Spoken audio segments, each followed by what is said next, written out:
Well, would you look at us, us, as I like to say it. We're out here playing King of the Hill in a digital sandbox, arguing over who's foundational and who's a tether, while the very foundation that we're arguing over is being hammered out from under us, right from under our feet. On one side, you got Tariq Nasheed and the FBA crew. So locked into these internet blood feuds, these frivolous beefs, as my friend would call them, checking receipts on people's lineage and don't even know their own. These dudes are on their phones. Tap, tap, tap, tap, tap. Sometimes they'll get on X and argue with their voices, but somehow they want you to believe that they are able to police borders that don't even exist on a map.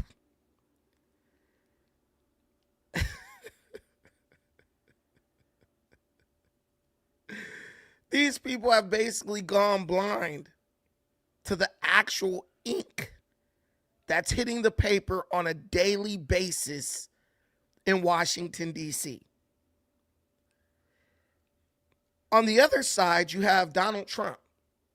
Oh man, the boogeyman, Brandon, time to click off. He brought up the orange man, the two words that every black person has to use to shut down immediately when someone's trying to help them out. On the other side, you got Donald Trump, because we've been taught to do that. The white man who we don't trust through the mainstream media has programmed us for the past 8 years to just shut down whenever we hear that name. But I'm going to say it anyway, because on the other side, you have someone like Donald Trump. This guy's not just talking about border security. This guy ain't just talking about the war in Iran. This guy ain't just talking about lip service for black folks to make them feel good about voting against their own best interest. The guy only got minimal support from black people, but he's such a competitive guy. He's so against this idea of the United States of America and her citizens giving away something that our forefathers fought for. Your forefathers too. Plenty of black folks fought in the Civil War and the Revolutionary War and the Korean War and World War II. Plenty of black folks fought and died in that, so they're your ancestors too. But he's not just talking about border security. This guy is actually putting his money where his mouth is, and he's coming for the 14th Amendment, or at least the bastardizing or bastardization of the 14th Amendment. He's talking about ending birthright citizenship with the stroke of a pen. And a lot of people don't really understand what that means. So they've jumped to conclusions, bashing Donald Trump, not realizing that in their bashing Donald Trump, they are undermining their own voting power and footprint in this country. And you chalk this all up to an immigrant problem. You think that the system that spent 400 years trying to prove we were nothing is going to be able to figure things out in your best interest after they allow 20 million illegal immigrants into the country who are, as we speak, humping their little lives away, attempting to produce a baby so that they could potentially drop 20 million new American citizens in this country who will, if they don't succeed in the next 2 years or next 4 years, they will ultimately succeed in the next 18. You think they're going to be able to figure out how to keep you relevant in a country that eventually will be overrun with illegal immigrants and the offspring thereof if we don't do something about it. When you open the door to birthright citizenship, when you don't fight for things based on preserving the history of your country, when you don't take a conservative approach to things, you run the risk of undoing a lot of things that many of us, let's be honest, don't really understand. See, because on the surface, the idea that somebody can fight their way to America and drop a baby here and that baby immediately be seen as an American citizen is kind of poetic, right? It's like a happy ending in a good movie, right? But when you think about the idea of an invasive species, right? When you think about the idea of a group of people coming into your country by the millions who don't share your values, that dreamy, romantic, happy ending quickly turns into a nightmare. We've spent so much time as Black Americans, specifically the FBA component. We've spent so much time trying to distance ourselves from the rest of the Black diaspora on this planet. We haven't taken time out to focus on the fact that we are being undermined every single day by a group of people who, unfortunately, a large segment of our people are fighting for. When ICE came in to do God's work and remove these people from the United States of America and the sanctuary cities all over the United States of America, you have Black people in the street going at it with ICE, protesting, raising hell for a bunch of criminals who ultimately are conspiring against us in an attempt to erase us from the political landscape. Unfortunately, you live in a democracy. And though the white liberal female who is in no danger and actually benefits more from all this crap than you ever will screams, "This is what democracy looks like." Well, when she says that, the democracy that she's talking about is the democracy where you are erased and no longer have an opinion. And she can peddle her pussy to the highest bidder and bear their children to ensure that her likeness continues to dominate the North American theater. See, one thing people don't understand about many Hispanic people is that they have a godlike reverence for whiteness.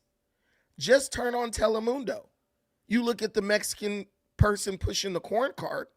You look at the Mexican person working on your car. You look at the Mexican person picking strawberries. You look at the Mexican person selling tacos on the side of the road. They look nothing like the Mexican people that you see on Telemundo. They don't have blonde hair. They don't have blue eyes. And they don't look more like Spaniards than indigenous Central Americans. But yet and still, every time you turn around, these are the people that Hispanic people push to the forefront as the representatives of themselves. They don't have to look like them. They don't have to talk like them. They don't even have to respect them. But this is what they aspire to be. And they do it for La Raza. Why on earth do you believe that a group of people who revere whiteness and hold a godlike admiration of it would somehow treat you better if allowed to dominate over you than the white folks that you spent the better part of 400 years battling against merely for the reason of you feeling that they don't view you as equal? Guys, it won't change anything. It'll probably be worse, right? But you can't even be convinced to pay attention to what the hell is going on concerning this situation. Every single day you hear these FBA people Every single day you watch them, all they're doing is attacking other blacks. Whether it's a black immigrant or whether it's someone who shares their lineage who doesn't all the way down the line monolithically agree with every single thing they say. And that wouldn't be so bad if 90% of what they believe wasn't based on a serious psychosis revolving around identity dysphoria. These people don't even know who they are. They don't know if they're indigenous, black Americans who never crossed the Atlantic Ocean on slave ships, or if they are the descendants of African slaves who were beat over the head by other Africans and sold to whites for pennies on the dollar. So imagine this. Let's get this straight. People who don't even know who they are trying to argue and draw lines in the sand on identity. I saw a comment where a dude was like, I'm an indigenous, native, black American. And then when somebody said, well, if you're an indigenous, native, black American, you wouldn't be qualified to receive reparations. 2 comments down the line, he said, nah, I'm a descendant of enslaved Africans. He doesn't know. He just knows that he's been told to go out and spew hatred and xenophobia against anyone who looks like him, who he perceives as a threat to his reparations in the form of cash payments to the American descendants of slaves. Even the name in itself is ignorant. Foundational Black Americans. Now, there could be some logic applied there, and I could see how that name could work. But it raises a lot of question marks and red flags when the people who make up the foundational Black Americans can't tell you if they're foundational because they popped up here like little black lilies and they're indigenous and in some way they evolved here and became who we are, or if they're foundational Black Americans because their ancestors were brought here prior to and during the founding of this country that we know as America. They can't tell you. They can only tell you who's not in the club, but they can't explain the rules of the club. Why are we fighting for crumbs? Why are we fighting to build a digital empire when every single day people are in Washington, people are at the Supreme Court taking what they want through the legislative process? Why is FBA a movement who wants the authority of being the end-all be-all when it comes to Black American identity? Why are they hyper-focused on a feud they are currently having with a conscience grifter named 19 Keys when the white president, Donald Trump, the racist, is in Washington? He's going over to the Supreme Court to oversee the proceedings that have the potential to make or break, to establish and strengthen or erase your political power in this country. Let me ask you a quick question. Do you think that FBA has which fight do you believe would be bigger for FBA when it comes to the benefit?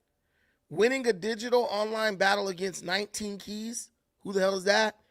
Or going over to Washington, working with the president, working with their local congressman and representative to make sure that everyone in the world can enjoy a provision placed into the American Constitution, the United States Constitution, specifically for them and their offspring. See, the 14th Amendment was established to make sure that the offspring of freed slaves would never have to have doubts when it came to their citizenship status in this country. No one's going to argue that. You got some people who try to twist it, and it was for anybody. Well, at that time, anybody wasn't coming into the United States. It was Black folks and white folks. And a lot of the white folks didn't want the Black folks here. Some of the white folks did, and a lot of the black folks wanted to stay here. And in the spirit of that, the 14th Amendment was placed into the Constitution. The Constitution was amended, right? How in the hell is something that was meant to solidify black people to the foundation of this country, how is that now being abused and misused by other groups of people who never invested in this country to the detriment of the very black people that it was meant to protect and serve? Y'all help me understand that, because it's hard for me to understand that. But here's the rub. How is it that the black people that amendment was made and created to protect are now fighting to erase or to apply that amendment broadly, which we know, as Barack Obama told us in his 2010 study, we know that this would adversely impact not only the political power of African Americans in the United States or black Americans in the United States, but it will also have a detrimental impact on the economic power of black Americans in the United States. It's like we're lost in translation or something, or some of us just don't get it. It's like the people who are older than us might have been a generation of crack babies who just don't have the same level of comprehension as we do. I need you guys to understand that crack cocaine hit the black community incredibly hard in the 1970s and the 80s and the 90s. And a lot of y'all mamas and grandmas were smoking that shit. Now they're old and they're over here deciding the political direction that our group is taking in this country. And instead of questioning whether or not they even have a high school diploma or have the cognitive ability to use discernment regarding these things, you're just going along to get along, looking for entertainment anywhere you can find it. And I'm not saying that to put you down. I'm saying that because it's real. A lot of the people who are older now, they got gray head in their beard, and they got gray in their hair and in their beard, and they got it all together now. They in church every Sunday. But a lot of them were stone cold crackheads back in the day. And they killed up all those brain cells that are associated with cognitive ability, reasoning, the ability to use reason and logic and discernment when it comes to decision making. Don't shoot me. I'm just the messenger. It's almost like there's a group trying to take away our papers. Like that, the very thing that like attaches us to this land as American citizens. But it's even worse than that. Because while we fight for a group of criminals who cross the border illegally, that same group is trying to erase us. And I don't even know if they know they're being used in that capacity, but it damn sure feels like they know when they start criticizing us and shaming us because we won't go outside and get beat up by ICE on their behalf. But it's no point of standing against them if when it's time for us to stand up for ourselves and when it's time for us to make our case on our own behalf, we can't be bothered because we're too busy on the internet worried about what 19 Keys is doing. That doesn't seem dumb to anybody other than me. That doesn't seem incredibly ignorant to anybody other than me. I'm going to tell you like this. If they want to take away our papers, let them. Because you can't de-citizen a soul that knows its way back home. You can't deport a spirit that is anchored to this land. We need to stop begging for people to accept us in a place we have every right to call home. We need to stop standing by idly, biting our fingernails, hoping that they don't evict us from the North American theater that we helped build. The Indian Wars, we did that. The Civil War, we did that. The Revolutionary War, they couldn't have won without us. And those are just the facts, right? We've been building on this land since this land was worth building on. And when somebody talks about the source, once they get there, as they journey back to the source, we'll be standing there waiting for them, holding the keys, because we've been here. Our royalty and our privilege and our title is not granted by even the Constitution. It's carried in our blood, all the way from Africa, all the way across the Atlantic, all the way to the shores of America.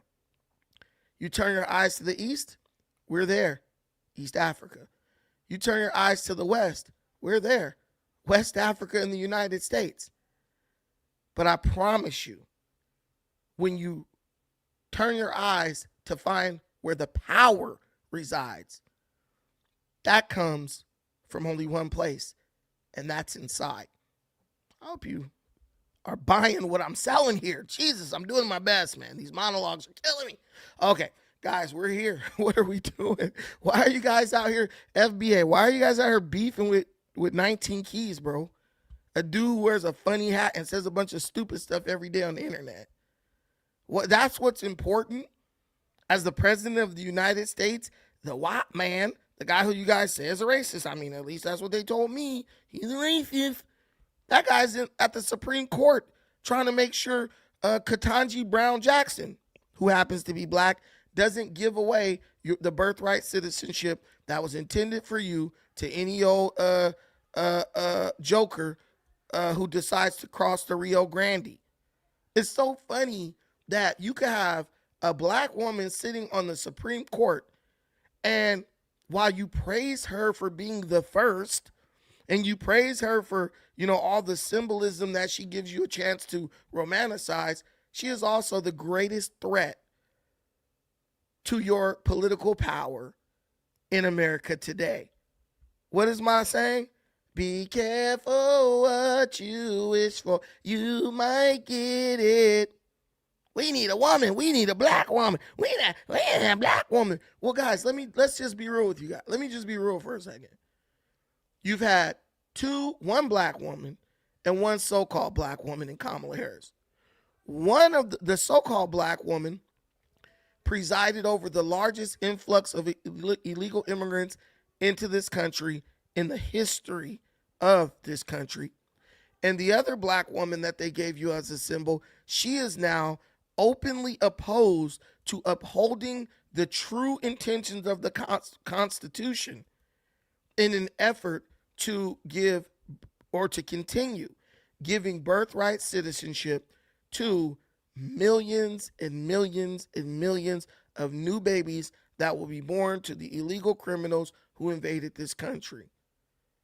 At what point are we going to realize that maybe these hoes ain't qualified for leadership position? And when I use the word hoe, I say that lovingly.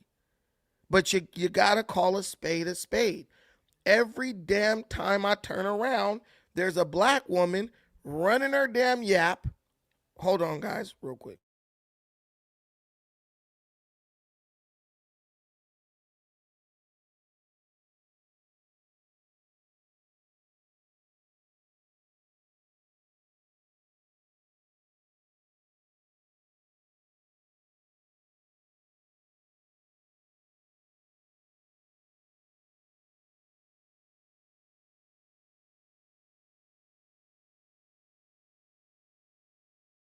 Sorry, guys, that was an important phone call. But every time you turn around, there's a black woman running her yap. And when you think like, yo, she's running her yap for us, like, okay, black women do have the power and gift of gab, and they make sense sometimes, right? Or even if they don't make sense, they'll just talk your ear off until you just give them what they want just for them to shut up. That's like a superpower.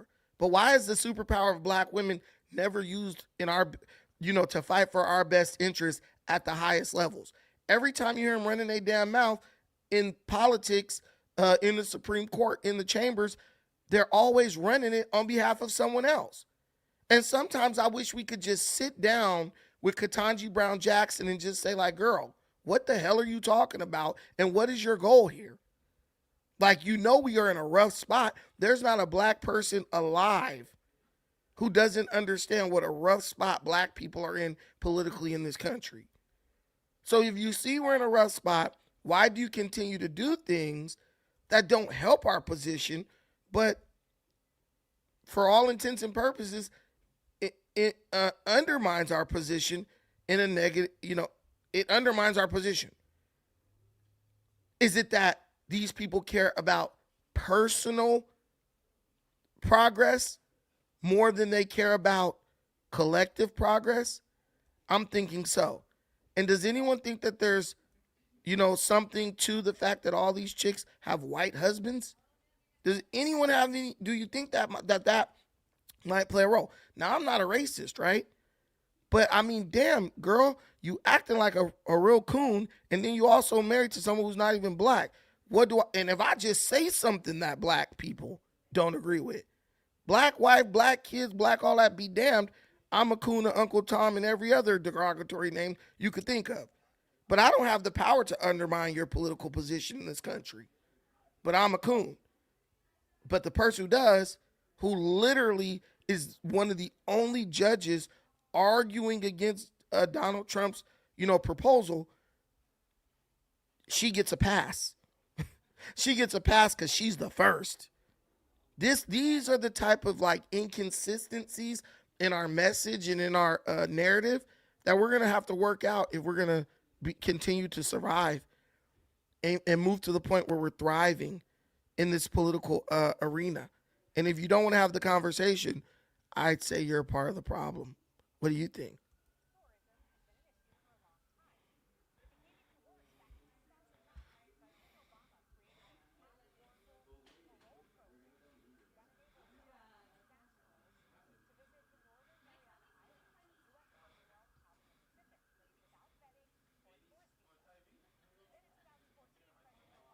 So understand, Barack Obama, your president, the first black president, he allowed Chinese people to go to the North Marianas Islands without a visa, right? They could just use their passport and they could just fly there.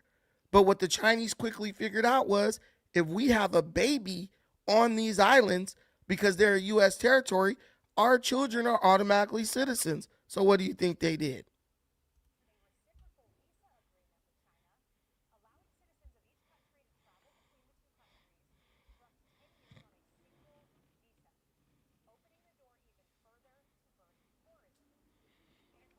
So he allowed them not only to come there without a visa, he allowed them to stay 10 years on just a passport. 10 years before they had to go back home to China. So in 10 years, they were building entire communities of what I would call, they weren't illegal because they were legally here. They were building entire communities that were anchored by, no pun intended, anchor babies.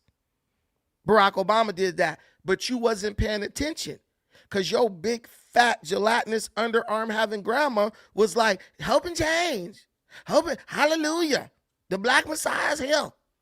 She was too busy hooping and hollering up in the church, catching the Holy Ghost because someone who looked like her is standing in the White House.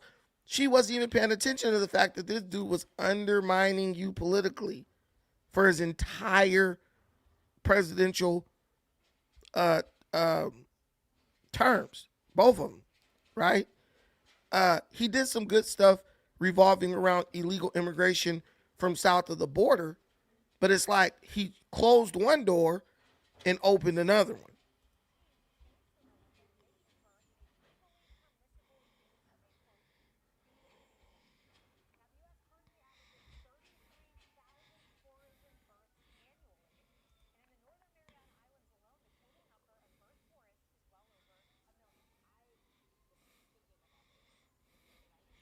So basically, you got a you got a million people in the Northern Marianas Islands a year coming through, having kids, just farming American citizenship. Hey, you want your baby to be an American? You want to be able to go to the great. And you know what's funny? Let me digress. We talk all this shit about America, but damn, aren't they breaking their ass to get over here? You can't stand them, man. They bombing around in this place and this and that. You know how y'all do. But ain't it crazy how these people are breaking their left nut to get into this country?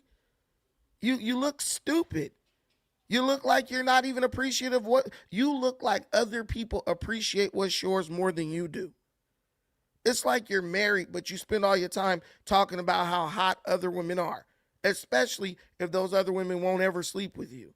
You better praise what's putting out to you as opposed to looking at what you wish you could have and what might have been. Black America spends all this time bashing America and talking about how bad America is. But while we do that, other people from other countries, China, because black folks, in our mind we think China is superior to America. They breaking their ass to get over here and have a baby, and drop little Sun Tzu off in the damn hospital and be like, "Oh, we come back now, anytime we want now," right? Because their kid is a citizen. Are you guys not able to hear the video? Oh, my bad. Oh, shoot. I don't know why my Fox videos are muted. Sorry. Are you guys okay? I got Sticks and Stones saying the videos are muted. But no one else is saying that. That's the problem. All right, sorry if I was muted. I hope you guys enjoyed me talking all that time.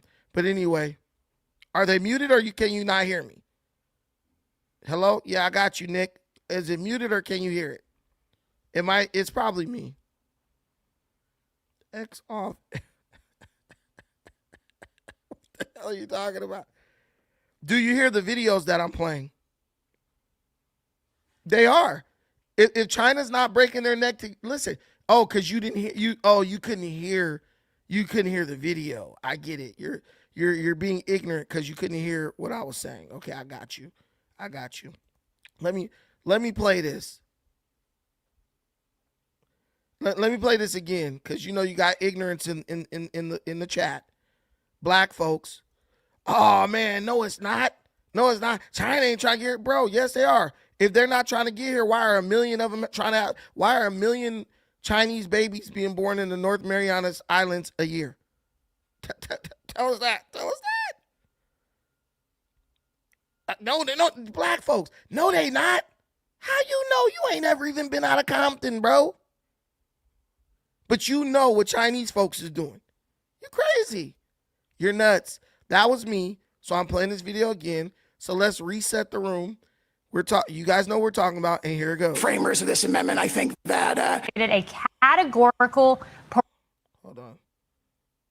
Put that in our brief. Thank you. Justice Thomas, anything further? Tourism has been an issue for a long time, but it became even worse back in 2009 when President Obama created a categorical parole program that enabled Chinese nationals to visit the Northern Mariana Islands, a U.S. Commonwealth out in the Pacific, without vetting or a tourist visa.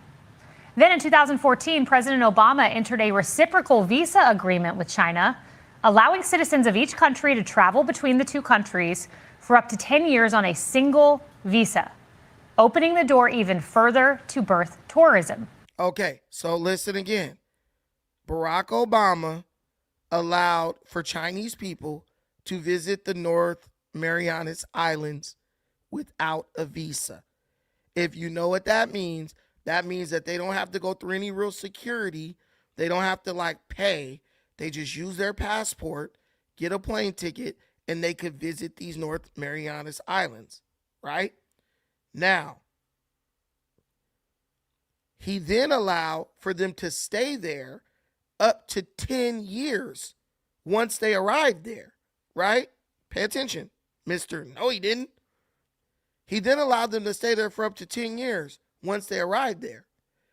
And what they quickly figured out was, damn, the United States has birthright citizenship, meaning if you have a baby on U.S. soil, your child is a citizen, right?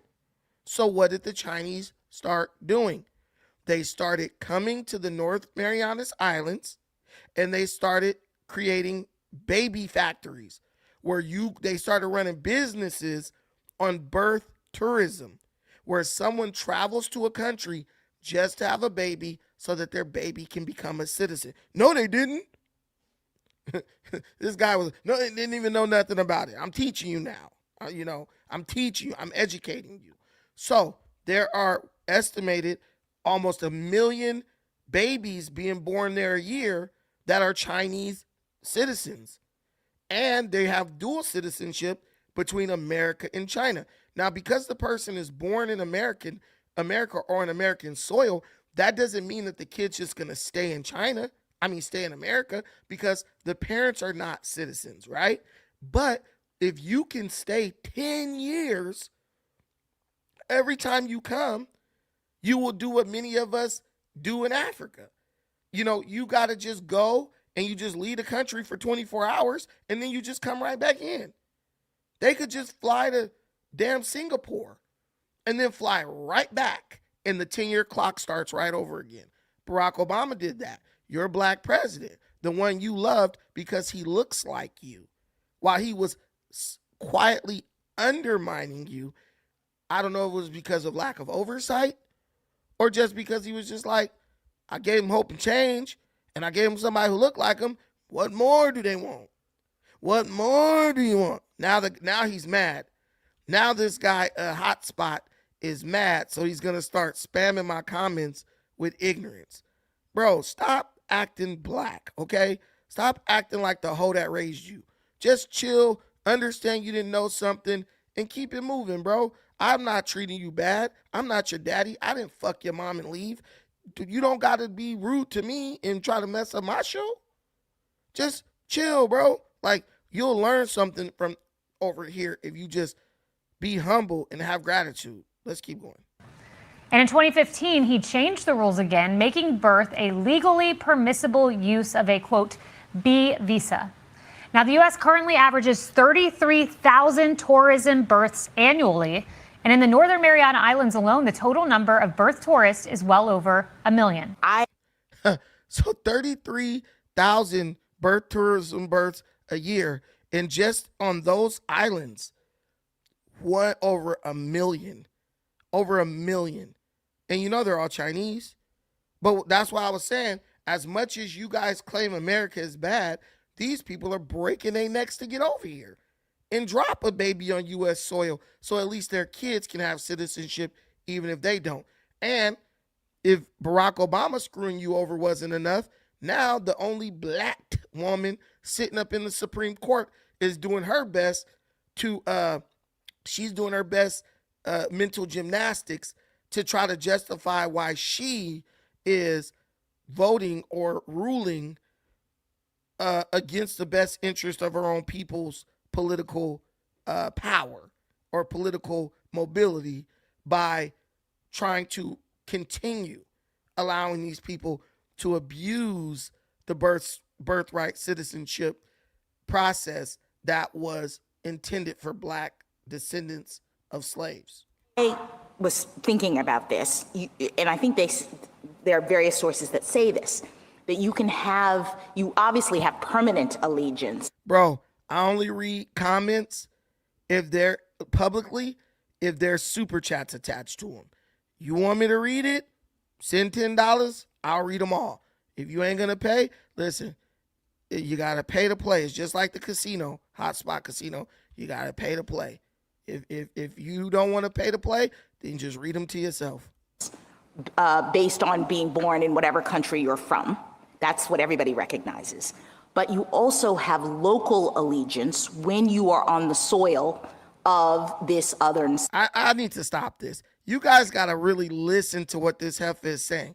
She's saying that somehow people who are anchor babies in this country somehow have allegiance to their place where they came from, and then they have allegiance to the place where they're born at. And the people who are just traveling also have some type of allegiance to the place they're traveling to. This woman is really dumb. I just want to say that she's really ignorant because none of her dissents make any sense. They're just rambling. And now we get a chance to hear it out of her own mouth. And you can kind of tell that this lady, her brain is rattled. Check this out again and pay attention. She kind of reminds me of Kamala Harris. And I'm wondering why black women and so-called or wannabe black women like Kamala, why is it that when they reach this level of authority, it's like their brain is frazzled or something? Like they can't put together coherent thoughts. There might be something to that. Now, the U.S. currently averages 33,000 tourists. U.S. citizen and visiting Japan. And what it means is that, if I steal someone's wallet in Japan, the Japanese authorities can arrest me and prosecute me.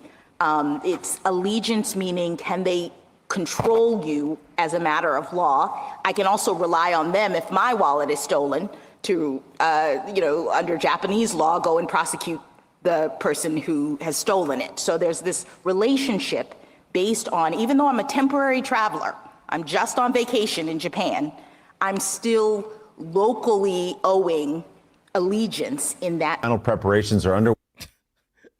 I'm just a tourist, but somehow I owe allegiance to this country. There ain't a single tourist in America that if we get invaded, it's going to be like, let me pick up a gun and fight for America. No one's doing that. No one's doing that. What ifs and what about word salad CTE? Facts. That's nonsense. And Alan, like, she's far from dumb. Listen, at this point, everything I've read and heard from this lady makes no sense. What is a woman? I don't know. Yeah, people visiting on a damn 1 month tourist visa are just as loyal to our country as they are to their own. How? She sounds stupid. She sounds like an idiot. She sounds just like Kamala. And I'm not saying that just because she's a female. There are plenty of males who don't make a lot of sense, like Keith Olbermann. But she's just sounding dumb.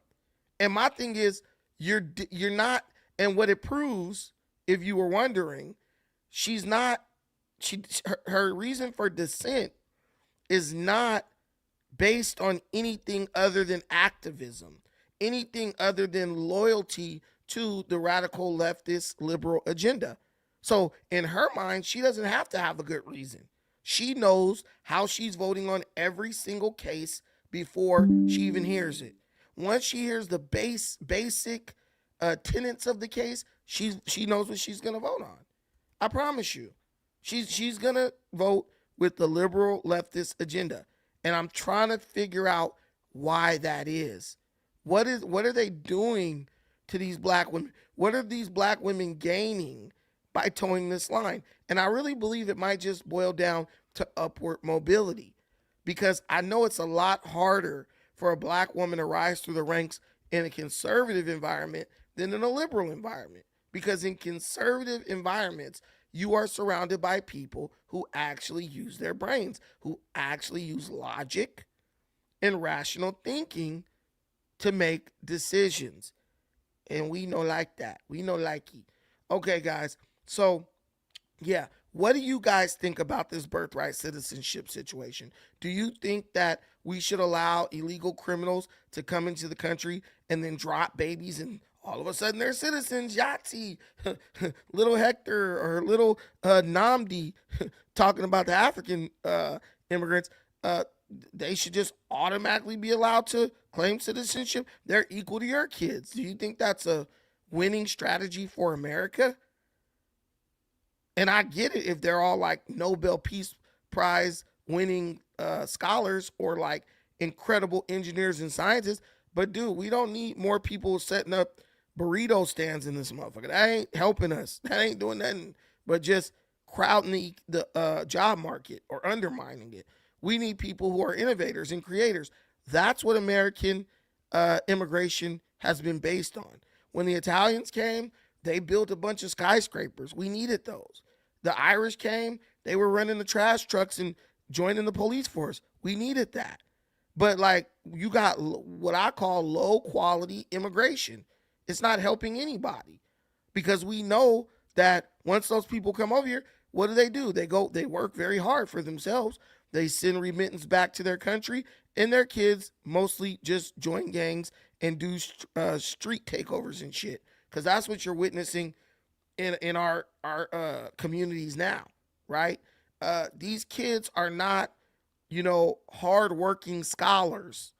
They don't come from a family with a strong sense of like purpose and like get an education, like some of the more high level or high value immigrants do. So then you just create more of a problem and more of a strain on already limited resources. So the big question I'm asking is, Oh yeah, or halal trucks, facts. Or a bunch of people tooting their booty up to Allah in the middle of the damn morning, waking you up at 5 a.m. talking about call to prayer. It's more like a call to an ass whooping if you ask me, because I don't like getting waking up at 5 in the morning. And they building them damn things all over the place, waking folks up. Money being sent abroad is a burden, right? The more of your money that stays in your economy, the stronger it becomes. The stronger it becomes. It's basic economics, right? As long as it changes hands, but it stays within your economy, it strengthens the currency. This fool said, I like halal trucks. And me three, I like it too.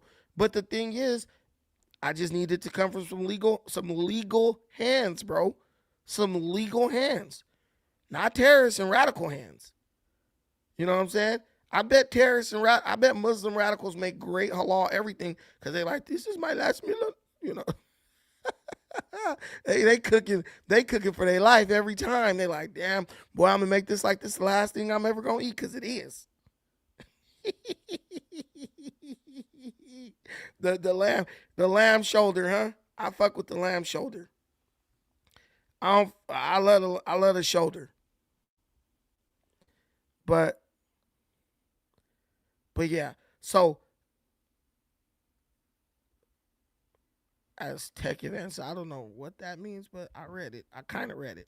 But yeah, so, let me know what you think. But the bigger question is, why are these so-called foundational Black Americans? I just did a whole talk up on this situation, and it's like, yo, this is a serious thing. Why are they these guys who want to be the authority when it comes to Blackness, but while serious decisions are being made, right? While serious decisions are being made, their focus is on 19 keys, a damn internet comment. This is what I'm telling y'all.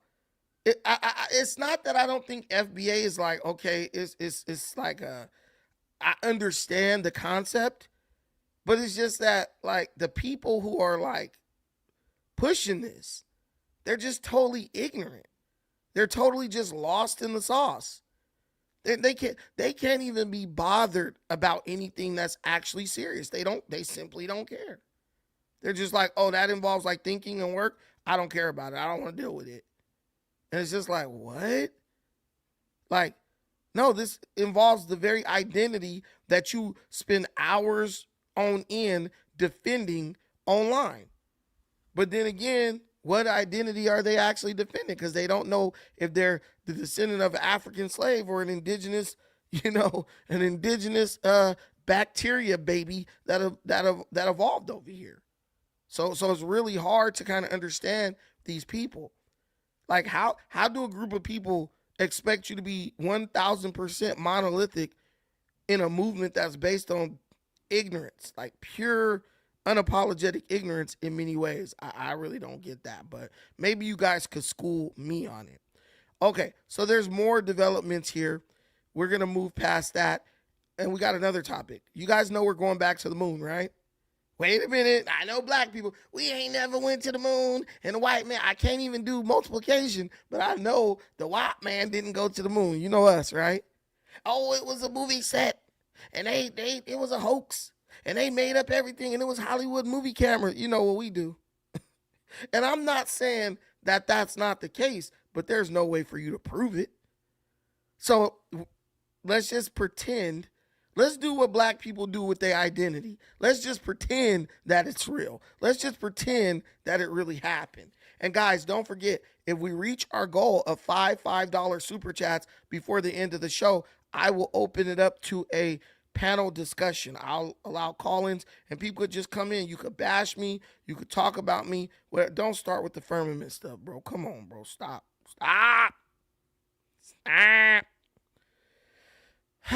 Firmament. People are like, the firmament, bro. Do meteors not go through the firmament and come down and hit the ground? All right, so the firmament is passable. We know that. And the meteor is just rocks, basically. Okay, so I'm gonna open it up. So guys, please help us reach our super chat goal. Let's start the month off strong. I know you guys got those welfare checks. Let's hit our $5 challenge. $5 super chats, $5 or more, before the show is over. Now, we're going to the moon, and in true black fashion, we're making it about race, guys. It's what we always do. It ain't about the achievement of going to the moon, and now we probably can finally see if it's possible or not. It ain't about that. It's about how many black folks and how many women and all this freaking social Marxism crap. And people are saying that it's starting to overshadow the significance of the achievement. And I'm not gonna disagree with people, because I'm like, I know how we do. We gotta make it about some bull crap. That's what we do best. So let's tap into this. Way for the historic launch of NASA's Artemis II mission, the first crewed trip toward the moon in more than 50 years. 4 astronauts will blast off aboard the Orion spacecraft, powered by the most powerful rocket ever built, for a 10-day journey, passing the moon and then making a U-turn back to Earth. The mission will test critical deep space systems in order to pave the way for future moon landings, perhaps in the near future. Liftoff scheduled for 6:24 p.m. Eastern at Florida's Kennedy Space So the history is not lost on these 4 astronauts. So we're not going to land on it like Neil Armstrong and eat the cheese off of it. We're just going to do a U-turn around it and just, I guess, pass by it. And I guess somehow that's supposed to tell us something that landing on it couldn't tell us. NASA love wasting money, but I think it's pretty cool that we get to live through a trip to the moon, because let's be real, y'all. Since we were born, if you were born in 1985 like me, we haven't really been the witness to any significant space anything, mostly because of budgeting. Now, is there a chance that us making that U-turn around the moon might alert aliens from far off galaxies to our existence, and then they might come declare an Independence Day style war on us? Of course it is. But shit, we need some excitement in our life. We need somebody to come zap all the damn liberals and the blue-haired freaks and abduct them. We will sign them up for abduction. All y'all motherfuckers stand here. If you are against fascism, stand on this X, and the aliens just come beam their ass up, and do us a favor. Don't bring them back. Drop them off on Mercury. Drop them off on Mercury on the way back. Don't bring them back, because we don't need them. They try to make this about the mission itself. We actually heard from one of them who talked about being the first African American to go to space. Here is some of what he shared with CNN. Oh, Lord. That's awesome. And that young brown boys and girls can look at me and go, hey, he looks like me and he's doing what? And that's great. I love that. But I also hope we are pushing the other direction, that one day we don't have to talk about these first, that one day this is just, and I listen to this, that this is the human history. It's about human history. It's the story of humanity, not black history, not women's history, but that it becomes human history. Yeah, I thought we were over that in like the 1960s. I thought Martin Luther King told us that we gonna get bit in the ass by a Rottweiler so that we wouldn't have to worry about race no more.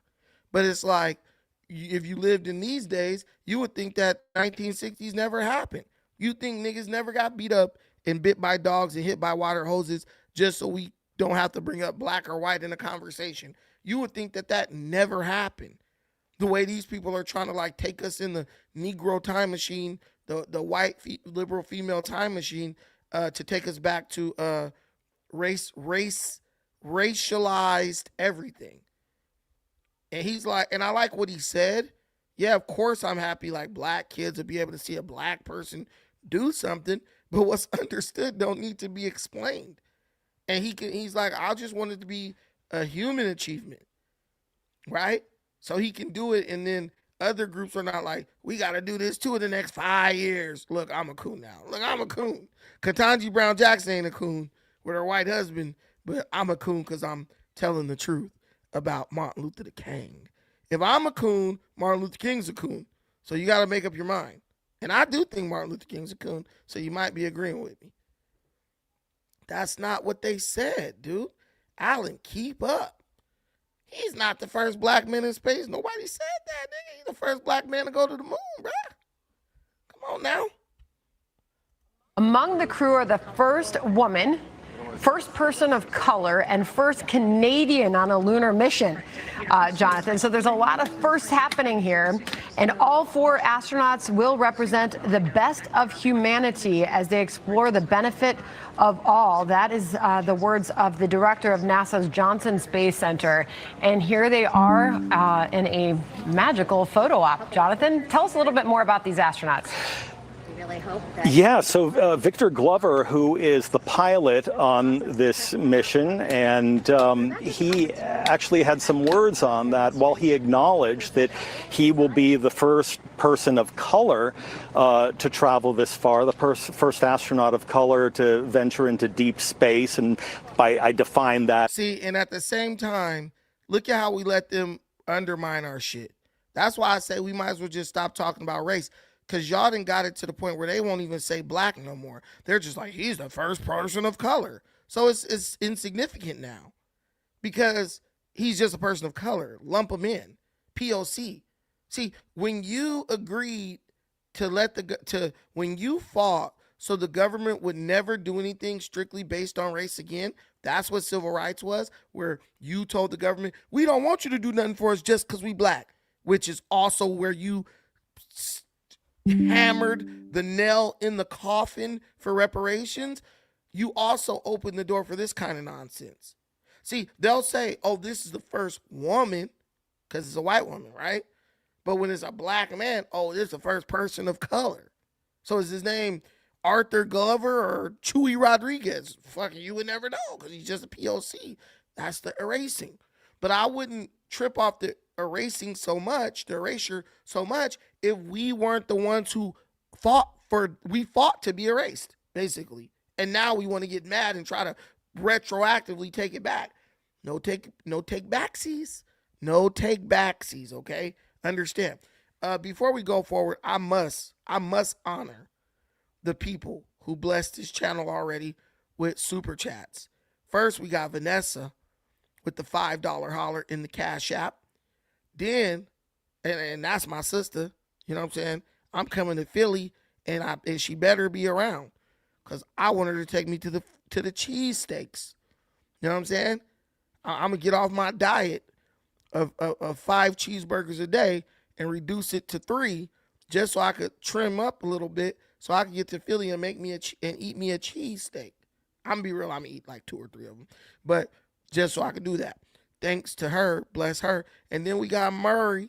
I love the name Mary on a black woman. It reminds me of my mama. No, it reminds me of Mary J. Blige. But yeah, so thank you, Mary, for the $10 holler in the Cash App.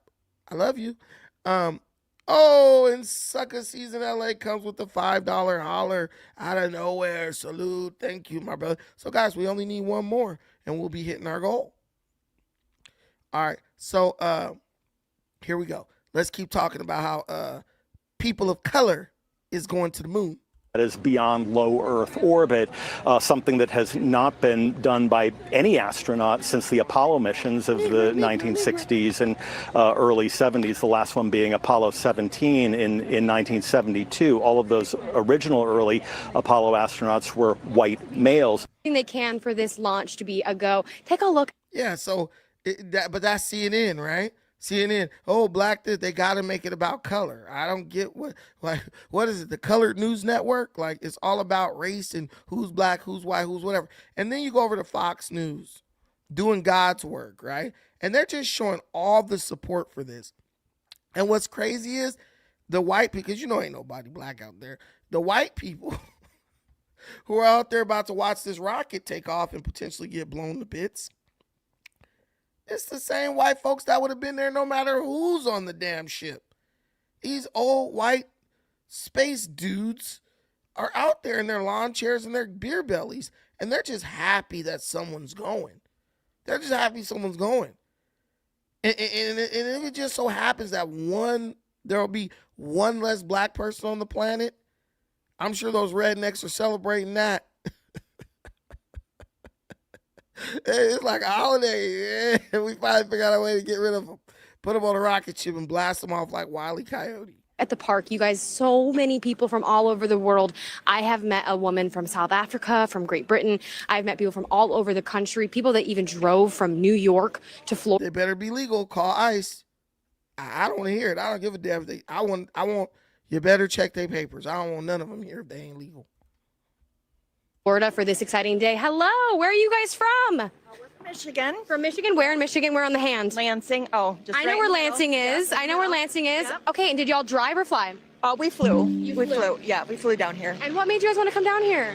This will be our first one. Well, it hasn't happened in over 50 years, right? So, dark side of the moon. Here we go. Are you excited? Yes, absolutely. What are you most looking forward to?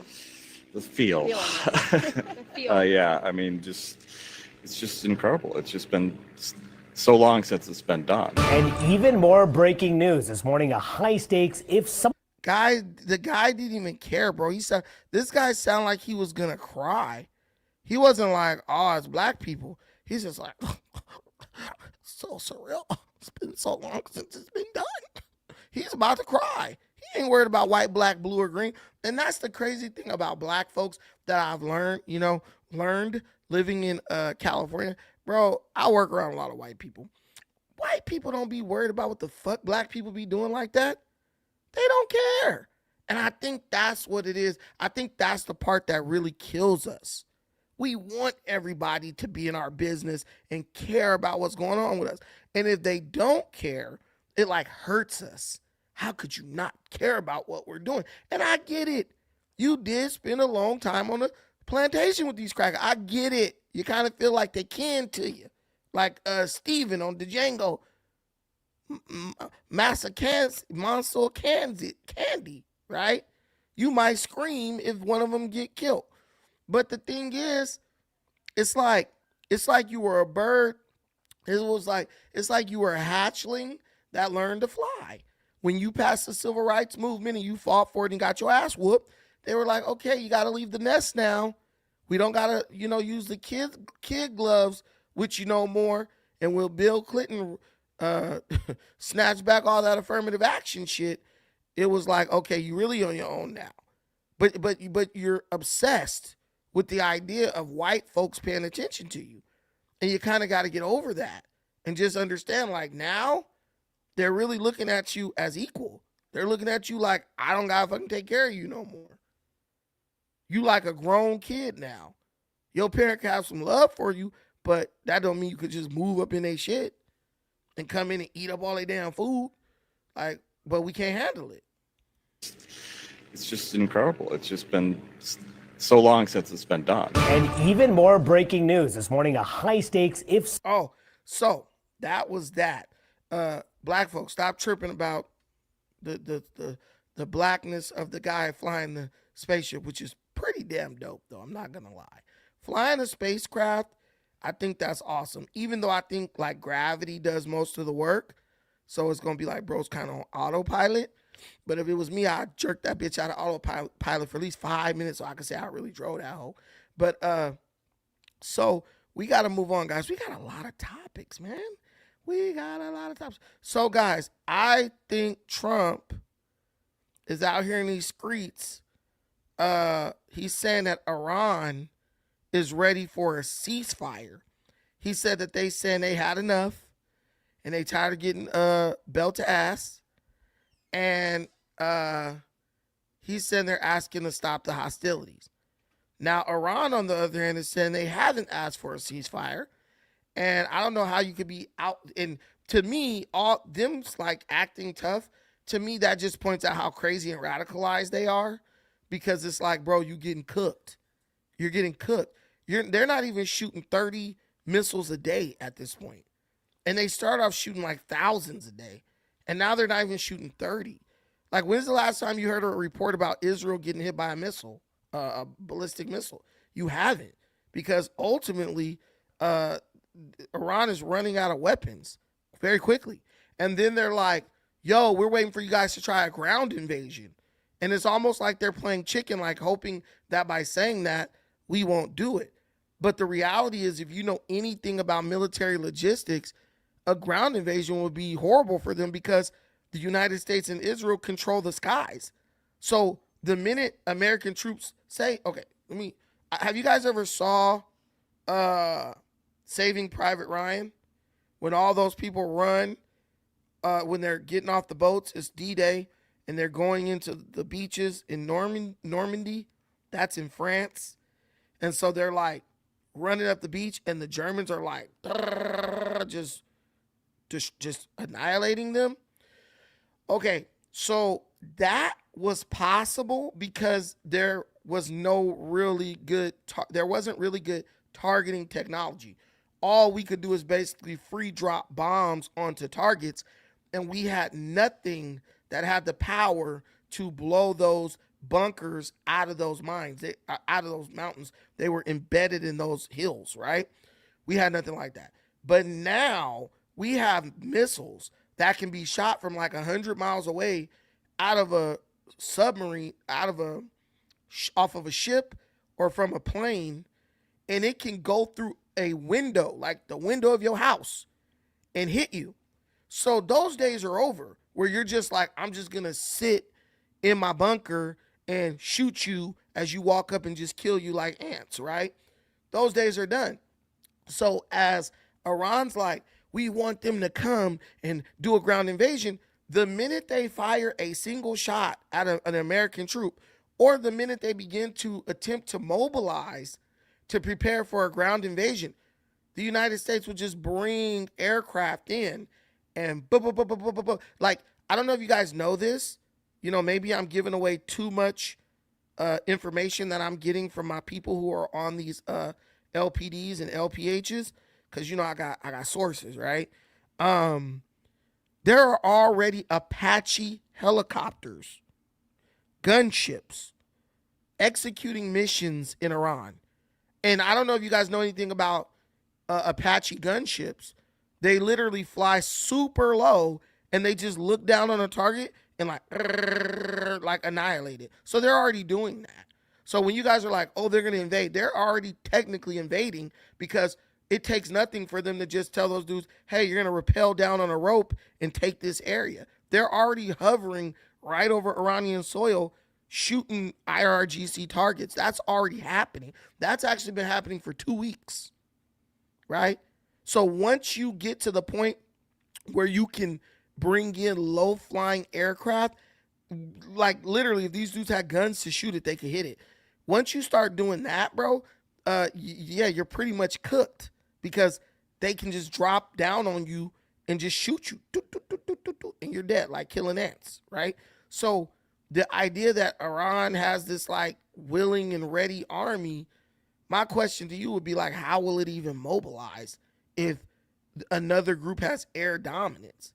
And you don't even have aircraft that can go up and scramble United States jets, B-2 bombers, Apache helicopters. If there's Apache helicopters flying, Iran has no jets, because a helicopter can't fight against a jet.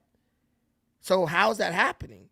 This is all just common sense. I'm not saying, and obviously I got my people who are in the Persian Gulf right now, but I'm not saying that this is some like secret. But if you look at the rules of engagement and the laws of warfare, right, the fundamentals of warfare, there's really no ground force waiting for the United States to come in that's going to fight, bro.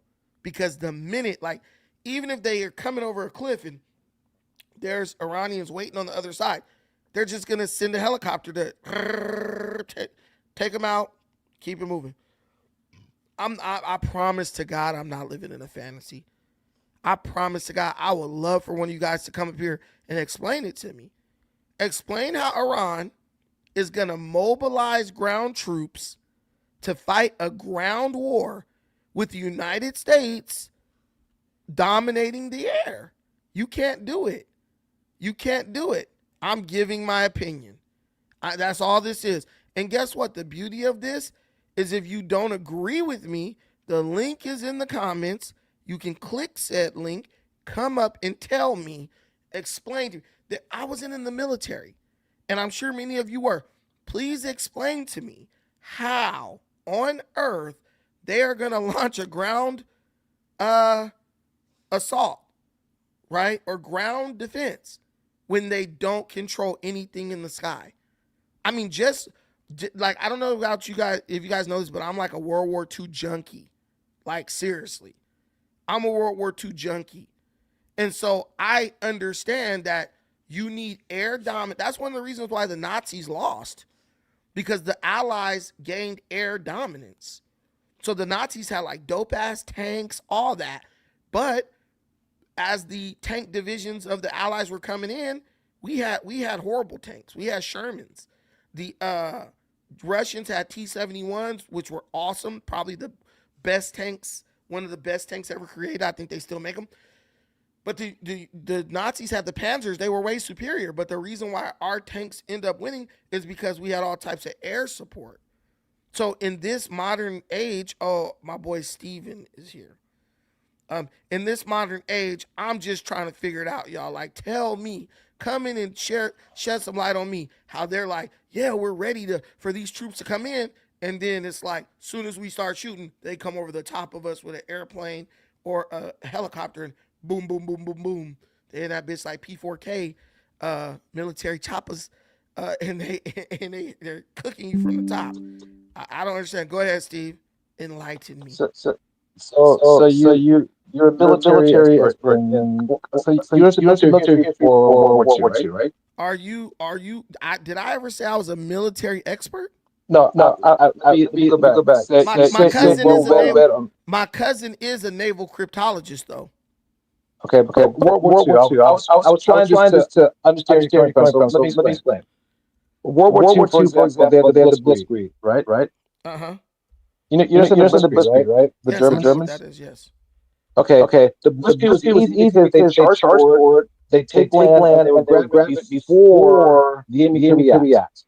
Okay, but the thing with Blitzkrieg, it could be defeated because you stretch so far ahead of your supply lines, you can't be supplied locally. I'm sorry, you can't be supplied from your main base, so you have to be supplied locally. Yeah. Okay. So that's the Blitzkrieg. If we go into so first let me go back. I'm prime military. I was in the Ranger Battalion.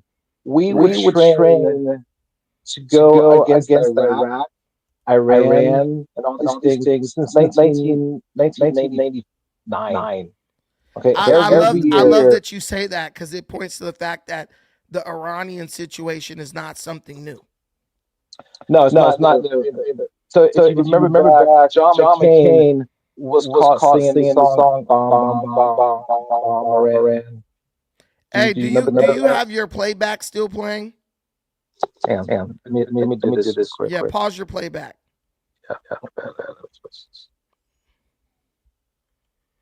That's what I like about military guys. They're good at following orders. Just kidding.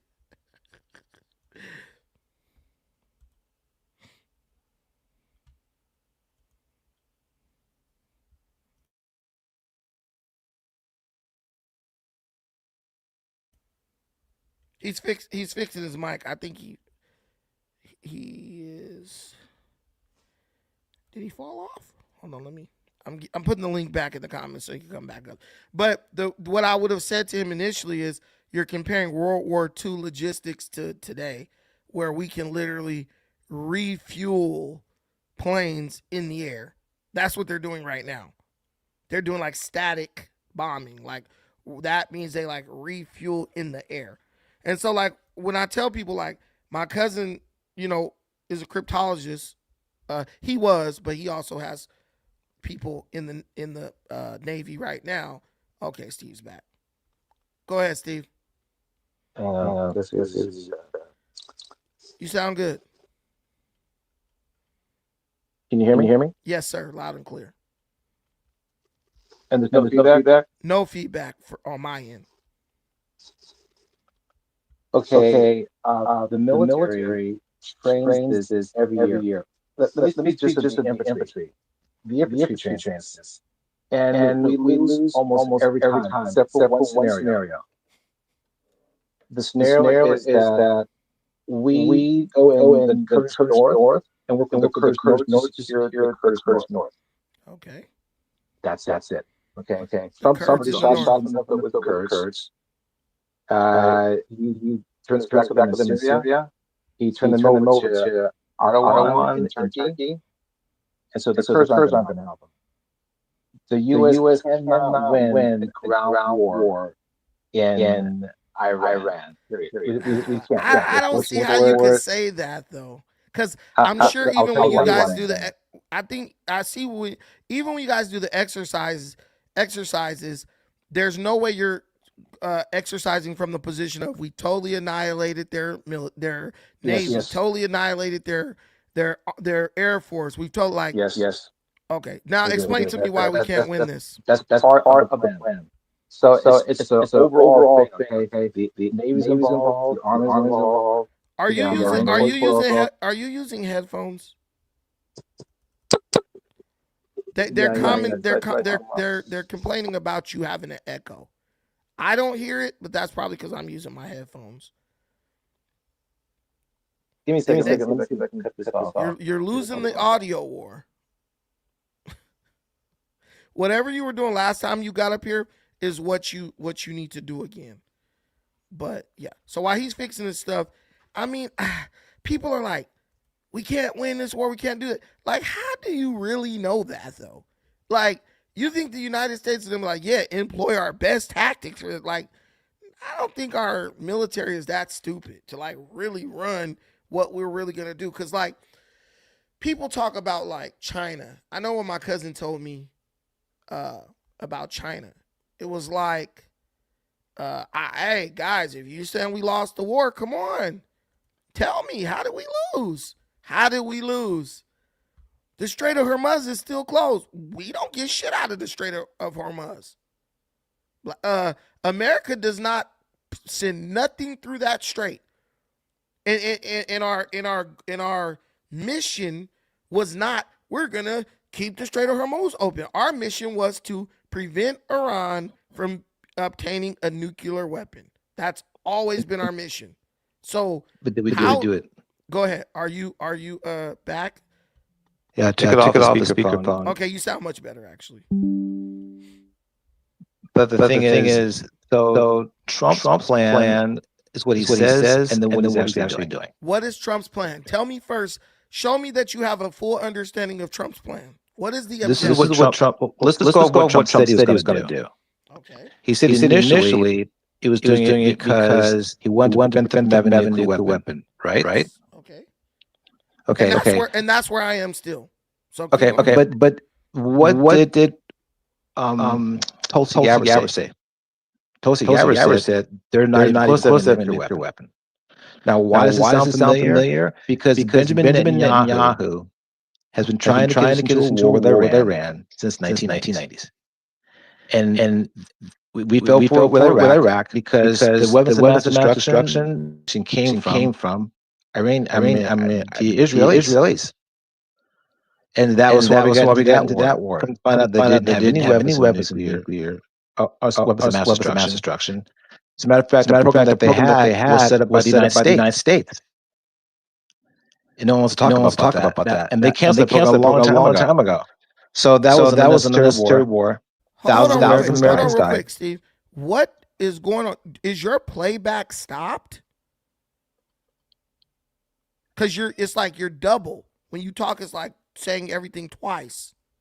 Yeah, I hear that. I'm going to try to get off again one more time. Yeah, try to get off and come back up because I want to hear what you're saying, but they're complaining that they can't understand you. And I just checked it on my TV, and I definitely hear it. Cool. Let me let you talk and see if you can still hear me. We got Costa Nova in the building. What up, Costa? Are we winning or are we losing this thing? I really don't know. I don't think anybody knows. Myself too. Really? Hello? Nah, I don't hear you. What the hell? Nah, I can't hear you at all. You can't hear me? Man, your stream messing up. I don't blame it on my stream hater. I don't know I don't pay my Obama phone bill. Like it ain't Please pay for the Obama, dude. I can't hear you, bro. Oh man, bro. Let me go and come back in. Something going on. They done got us.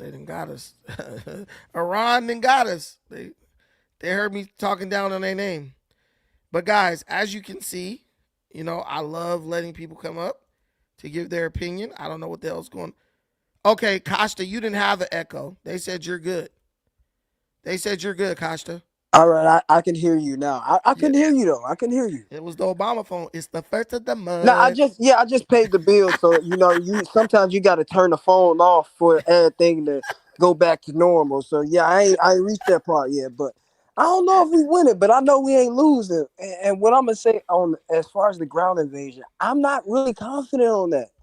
I don't think like don't get me wrong, we can win a ground invasion. It's gonna be extremely hard. Like it's gonna I'm be. not a super like ground invasion guy. Like I'm not all about that. I think you let them fight it out, and if the guys who are, because from what I'm hearing, they got some elements of resistance there, and they're kind of seeing if they can handle it, and if they don't, they look. I think we should let the Israelis go in and give them air support. They're the one they really want. They got smoke with Iran. They want to fuck shit up. So I would say U.S. air support with Israeli soldiers, right? That's what I would be okay with. Even still, like we own the skies in the Vietnam War. We still got our asses handed to us. Yeah, but Vietnam is different. That's like jungle fighting.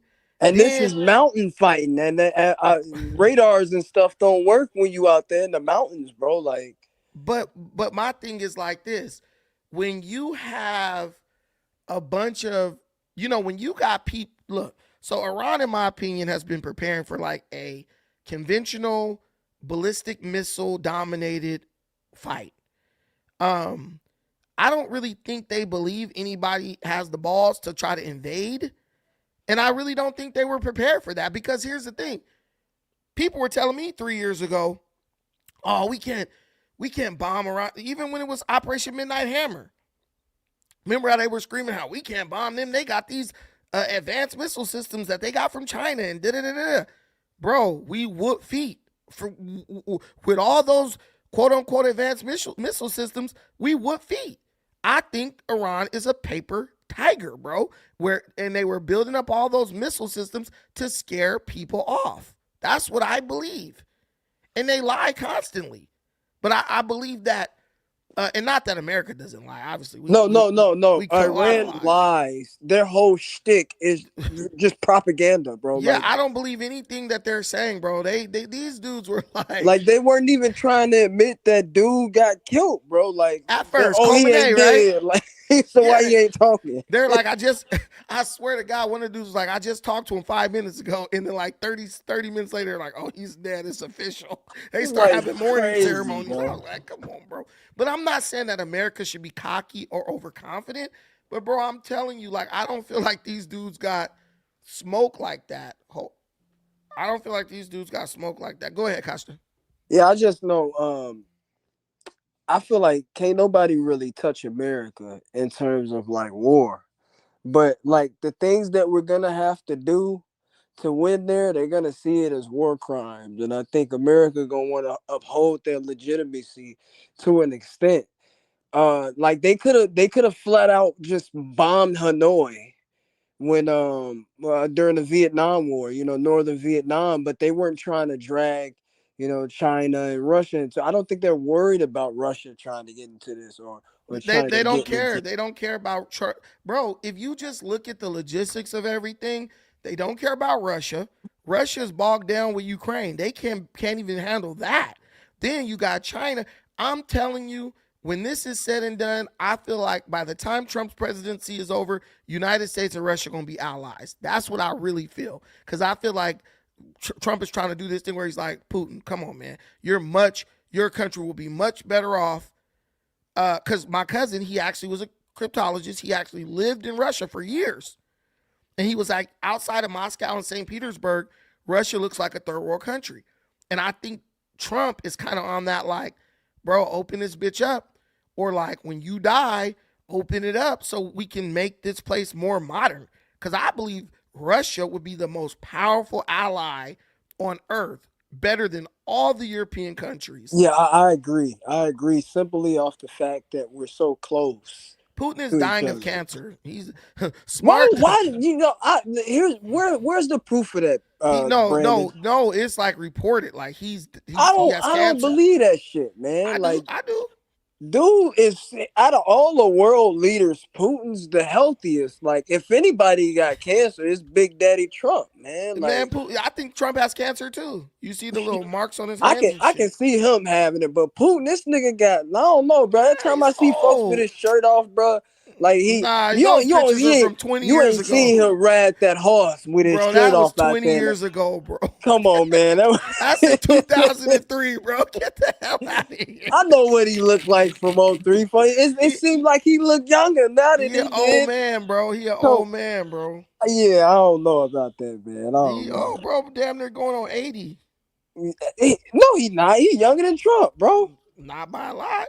Yeah, you're right. They're peers. They're peers. Yeah, But he looked younger. Like Trump, he looked like he been eating Man, McDonald's. Putin is 73, bro. He's Yeah, old. that's not far off. That's old as hell. Yeah, that's pretty old. But folks got like 5 black belts and Yeah, he's a judo guy. yeah. I think he got a couple other practices too, not just judo. Man, Like he got some striking arts in there as well. Bro, I mean, that's all good, but I think that's gonna be the major play. I think that's why the United States is being hella nice to Russia right now. Like, Steve, stop, Steve. Give us your speculation, Steve, because you speculating just like us. Go ahead, Steve. Am I getting an echo still, or is it clear? I don't hear an echo. No, it's clear. I can hear you.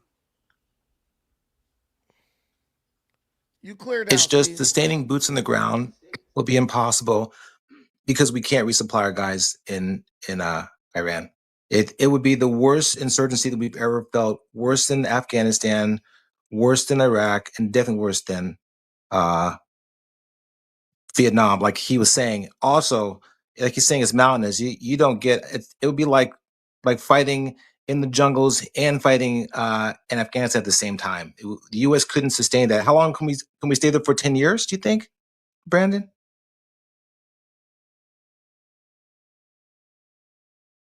Yeah, that's what I was saying, Steve.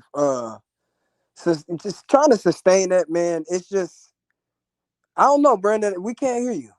Nah, I was checking Steve's sound. Steve is clear. Okay, He's good. okay. You know, the thing with me is we're comparing it to old wars, Vietnam, and all this shit. I don't even think the United States has a desire to sustain anything. Also, what I believe is if we go in, Israel is going in, UAE is going in, and Saudi Arabia is going in. They already ready to get cracking, bro. One guy who I'm not gonna say his name, but I trained jujitsu with him in Abu Dhabi because I've been there 3 times, and he is a former military guy. He has a school out there, and he's a citizen out there, and he's like people of the UAE, right? Emiratis are like pissed. They want to fight Iran at this point because they feel like Iran is purposely targeting them because of their wealth and their tourism, right? So they're like, oh, so you can't hurt the United States, so you're going to try to like hurt our economy, right? So they're at the point where they're like, they can't afford to leave the regime in Iran intact because they feel like they'll be living with Iranian aggression, displaced Iranian aggression that they have for the United States for like decades to come. Like Americans are staying in this hotel, so we gonna shoot a missile over and hit it type shit. So they're ready to go in from what I'm gathering from the limited sources I have. But I think there's a couple countries ready to go in there. And because they're ready to have the region stable. And if you think about it, you get rid of Iran, you know, they know how to deal with terrorist groups. But Iran is just the major bad actor in that area. Other than Iran, everyone else is cool. Lebanon is even stepping up, putting a leash on Hezbollah, kicking the Iranian foreign minister out of the country. So I don't believe it's just going to be like the United States going in and having to. I think the United States would be willing to like lead the initial charge, and then they'll just pass it off to them. Like, all right, it's you guys is to manage. Can I say something on that? Let Steve go. What do you think about that, Steve? I want to hear him first, then I'll go. You the damn Special Forces Ranger. We want your opinion. Yeah, we trying to hear you, Steve-O. You the damn All right. Power Ranger. All right, so this is my take on it. History matters. History matters a lot. Past wars are indicative of how our future wars will be fought. In the military, we have this thing we train as we fight as we train. And the second thing is we do after action reviews called AARs. So to every mission we do an AAR and we analyze what we did wrong, 3 things that we can sustain, and 3 things that we should improve upon.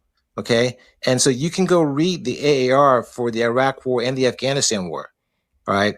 And in that, you'll find references to the war in Iran, which they talk against. So it's not really, it's beyond just not a winnable war. We can do a ground campaign, but we really can't sustain, we can do an air campaign, but we can't sustain a ground campaign. Let me Now, ask you one a thing question. about what you said, the Israelis are not our ally. I say again, Israelis are not our ally, and let me explain why. They're a partner. They have never once participated or helped us in any war that we've been in. Okay, to give you a better example, if you look at, can you still hear me? Yes. We hear you. We're listening Okay, to you. if you look at, We're not being black tonight. If you look at the Ukrainians are our allies. Ukrainians fought with the United States in Operation Iraqi Freedom. And I was in Iraq, so and I was there when they came in. So the Ukrainians are allies, but truthfully is in this war, 100% I guarantee you will not see U.S. boots on the ground with Israelis. Israelis will not come to support us. UAE has always been an issue. Donald Trump wanted to work the UAE to go to war with Qatar back in his first administration. If you look back, his Secretary of State, Tillerson, went to Qatar and warned them, and then he called Trump a moron, and that's why Trump fired him. So the UAE has always had a lot of forces that have wanted to. They have a lot of mercenary forces. Do you know who Eric Prince is? Eric Prince went there and trained a bunch of their forces. So one of the reasons why they bombed them is because I think there's a Trump Tower there. It could be right or wrong, but I think there's a Trump Tower there. So Iran is going after anything that's associated with the Americans. And there would be an insurgency which they have never seen before if they get into a war and they put boots on the ground. So, we'll see what happens. Do you think that might happen? Let me push back on you. I don't think it's going to happen just because of those reasons I stated right there. It's always an insurgency that we have never seen before and all that, right? I get that. I get that. No, we have. But listen, our first insurgency wait, listen. For one, I really don't like when people reference the Iraq War and the Afghanistan situation, because everyone knows, and anybody who I know who's been in the military and toured there, they'll tell you Barack Obama handicapped our military. He made a bunch of rules of engagement that literally made it impossible to fight the Taliban. So when you're like, we lost, it's like, how do you win with one hand tied behind your back? And you can confirm if this is true or not. And I will hope that if someone who was there would call you out if you are not honest. I was there. Go ahead. Listen, Barack Obama instituted a rule where you couldn't fire at the enemy unless they fired at you first. Then, if they dropped their weapons, you still couldn't fire at them. So what I've heard was they would shoot at you guys and then put the weapons on the ground, and y'all wouldn't be able to shoot back or kill them. Also, he stopped you guys from going out at night, which was a big part of like how you guys were able to gain strongholds in Afghanistan by being able to operate at night, because they're running around guerrilla warfare, hiding in caves. They don't got night vision or any of that shit. You guys were like dominating them easily. He made it where you couldn't leave the base at night. So you guys would be sitting on the base, looking out into the desert, and you're watching them plant IEDs. You're watching them plant them. So, but you can't go out and like engage with them or shoot at them because they're not shooting at you. So basically, that's why we have a lot of troops coming back with no legs, no arms, and stuff like that, because basically the Taliban would just plant IEDs, and what those are, if you guys don't know, are like roadside bombs, like buried. So the truck runs over them and boom, you're dead. So they would plant like IEDs right in front of your base.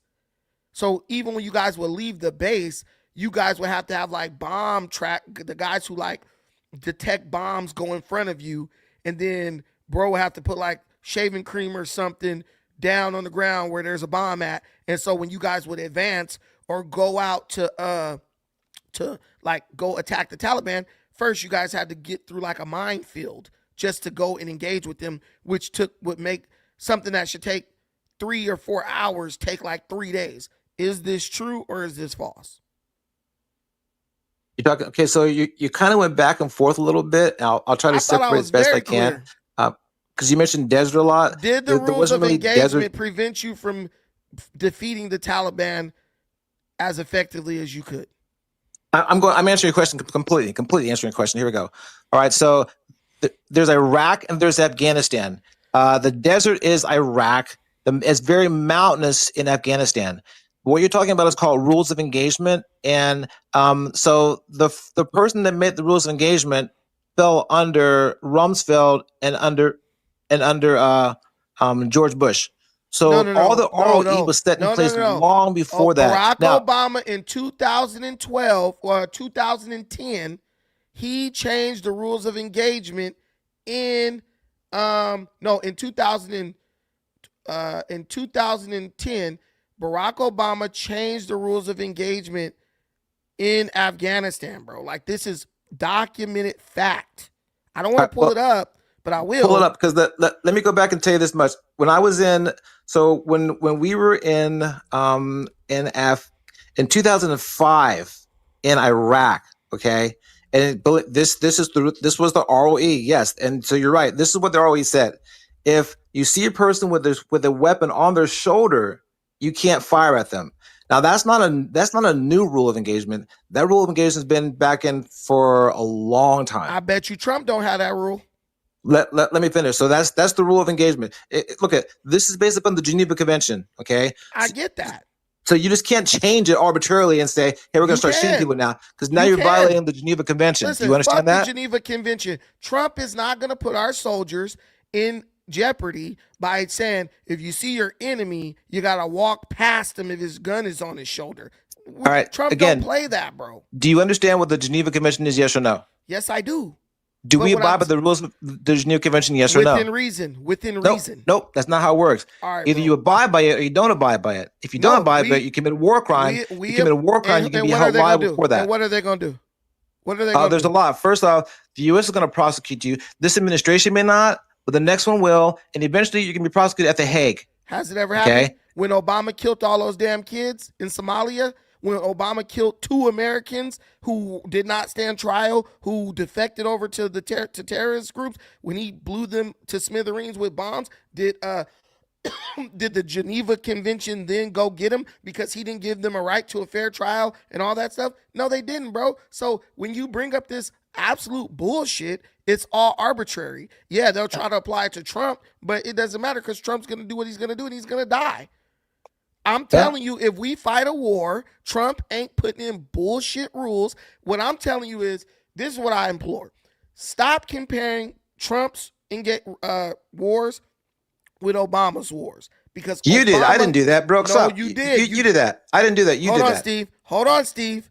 You immediately referenced Iraq and Afghanistan when you got up here. Please stop. I've been a host for shows for a long time. I have a very good memory. You were the one who brought up Afghanistan and Iraq. And I said, why do people compare those wars to now? Right here, President Obama significantly changed the rules of engagement in Afghanistan in late 2009. See, I said 2010, but it was late 2009. Focusing on counterinsurgency and trying to reduce civilian casualties. And again, in 2014 and 2015, shifting from a combat role to a training and counterterrorism mission. These shifts aim to limit U.S. involvement, protect civilians, and empower Afghan forces. Now, why he changed the rules is fine. It doesn't matter. The point is, once he changed the rules, things for us in Afghanistan went south. We were no longer fighting to win. So when people are like, yeah, they defeat us and this was an insurgency and the Taliban did it, bro, we weren't fighting to win. We were fighting to we weren't even fighting. We were trying to train the Afghan government so that they could hold the land that they gained from us whooping the Taliban's ass. Am I wrong or right? All right. So once again, the wars were started under George Bush. Okay, Obama did not start either one of those wars. Okay, the exit strategy. No one said that. Well, no, he didn't. But let me finish. But The he exit damn sure strategy. lost them. Go ahead. No, he didn't start them, but he lost them. He literally changed the rules. Go ahead. The exit strategy for the Iraq War. Okay, who created the exit strategy for the Iraq War? Joe Biden. Again, who created the exit strategy for the Iraq War? Operation Joe Iraqi Biden. Freedom. What? The exit strategy for the Iraq War. Barack Obama. No, he did not. Look it up yourself. Okay, it was created by George Bush under Robert Gates. Okay, Obama got out the exact day that Secretary of Defense Gates and George Bush designated. That was December 31st, 2011. Look that up. Number one. I get that, but we're talking about Iraq and George W. Bush. When I'm telling you, we lost Iraqi freedom. They said objectives were complete, and we just lied about them having WMDs, weapons of mass destruction. They didn't have them, so anything we did over there was deemed a success because we took over their oil field. So hey, what? No, we didn't. We didn't get a drop of oil from there. Not a drop. Oh, didn't they set them on fire or something like that? No, or was that the first Desert Storm? It was never part of the plan. And you look it up. The only person that made money was Halliburton. People think Halliburton made money on oil. No, the U.S. didn't make any money on oil on Iraqi freedom at all. So we lost. So let's say we lost that, right? Even though they declared victory in that, right? When did he declare victory? After they killed Saddam Hussein. No, he didn't. That was before. He declared victory in 2003 before he even captured Saddam Hussein. Okay, so here's the thing. They declared victory. Fine. What I'm telling you is, fine, you can compare it to George W. Bush. And basically, Iraq got annihilated. They got fucked up pretty bad. But the thing is, Afghanistan, we were winning Afghanistan, bro. We were kicking ass in Afghanistan. And then Barack Obama literally changed the rules. And it even tells us right here, the 2009 to 2010 rules were criticized by some military personnel as creating hesitation and confusion and contributing to a rise in troop casualties, say retired intelligence officers. While the Afghan War Commission notes that the 2009 surge was seen by critics as intensifying a stagnant conflict, the overarching strategy was to stabilize the country while transitioning to a complete drawdown, as reported by Stanford University. So Barack Obama did the surge, but his surge, which it was partly successful, but when he changed the rules of engagement to where he said, okay, we're going to take a secondary role and we're going to let the Afghan troops handle this, that, and the third. Man, the Afghan troops were literally running. So the Americans were having to retake shit that we took years before. Understand that. So all I'm saying, my whole point is this: stop comparing Trump to bum ass Obama, because when they fight, it's gonna be totally different. Because Trump is like, I'm whooping shit. Obama was on some hoe shit. And that's why our military couldn't do what they had to do. And even though they did a great job, he undermined their success. And there's nobody in the military who's not going to agree with that. Yeah, there's a lot not going to agree with that. So first off, when it says right there, when you're reading it, it says the war was stagnant. So before the surge, when Obama came in 2009, when he came in, it was stagnant there. And there's a general that he wanted more troops in there, but Obama had come on a pledge of not increasing the war and winding it down, but he couldn't do that. Dumb shit. Why? Bro, okay, listen. How do you win a war when you can't even shoot back at the enemy? Okay, again, the rules of engagement. Obama, look up the Obama changed the rules of engagement. He didn't change the rules of engagement. What he changed was this. He said, we're no longer in a fighting stance. We're going to train the Afghans to fight their own battles, and we're going to withdraw. The internet is telling you that he did change the rules of engagement. So you're telling me, read it again. No, that's not what it said. I've already read it once, but it says. But what you read. Can I say something? What you read was what he changed. He didn't change the ROE What he changed was our posture. We went from being in a combat operation, which is Operation Enduring Freedom, to a new operation which dealt with counterinsurgency. Fam, what does ROE stand for? Rule of engagement. President Obama significantly changed the what? I'm not reading. I can't get online and read it with you. Engagement, bro. You're telling me that what I'm reading and what everybody understands to be true is not true. And I keep telling you, my cousin at this time was a cryptologist in the Navy. And this is why I knew this before I ever looked it up, because I asked him, what happened in Afghanistan? He said, Obama fucked us. He said he made it to where we couldn't even fight. He said they had the rule. We rule the night. Then he said, you can't go out at night.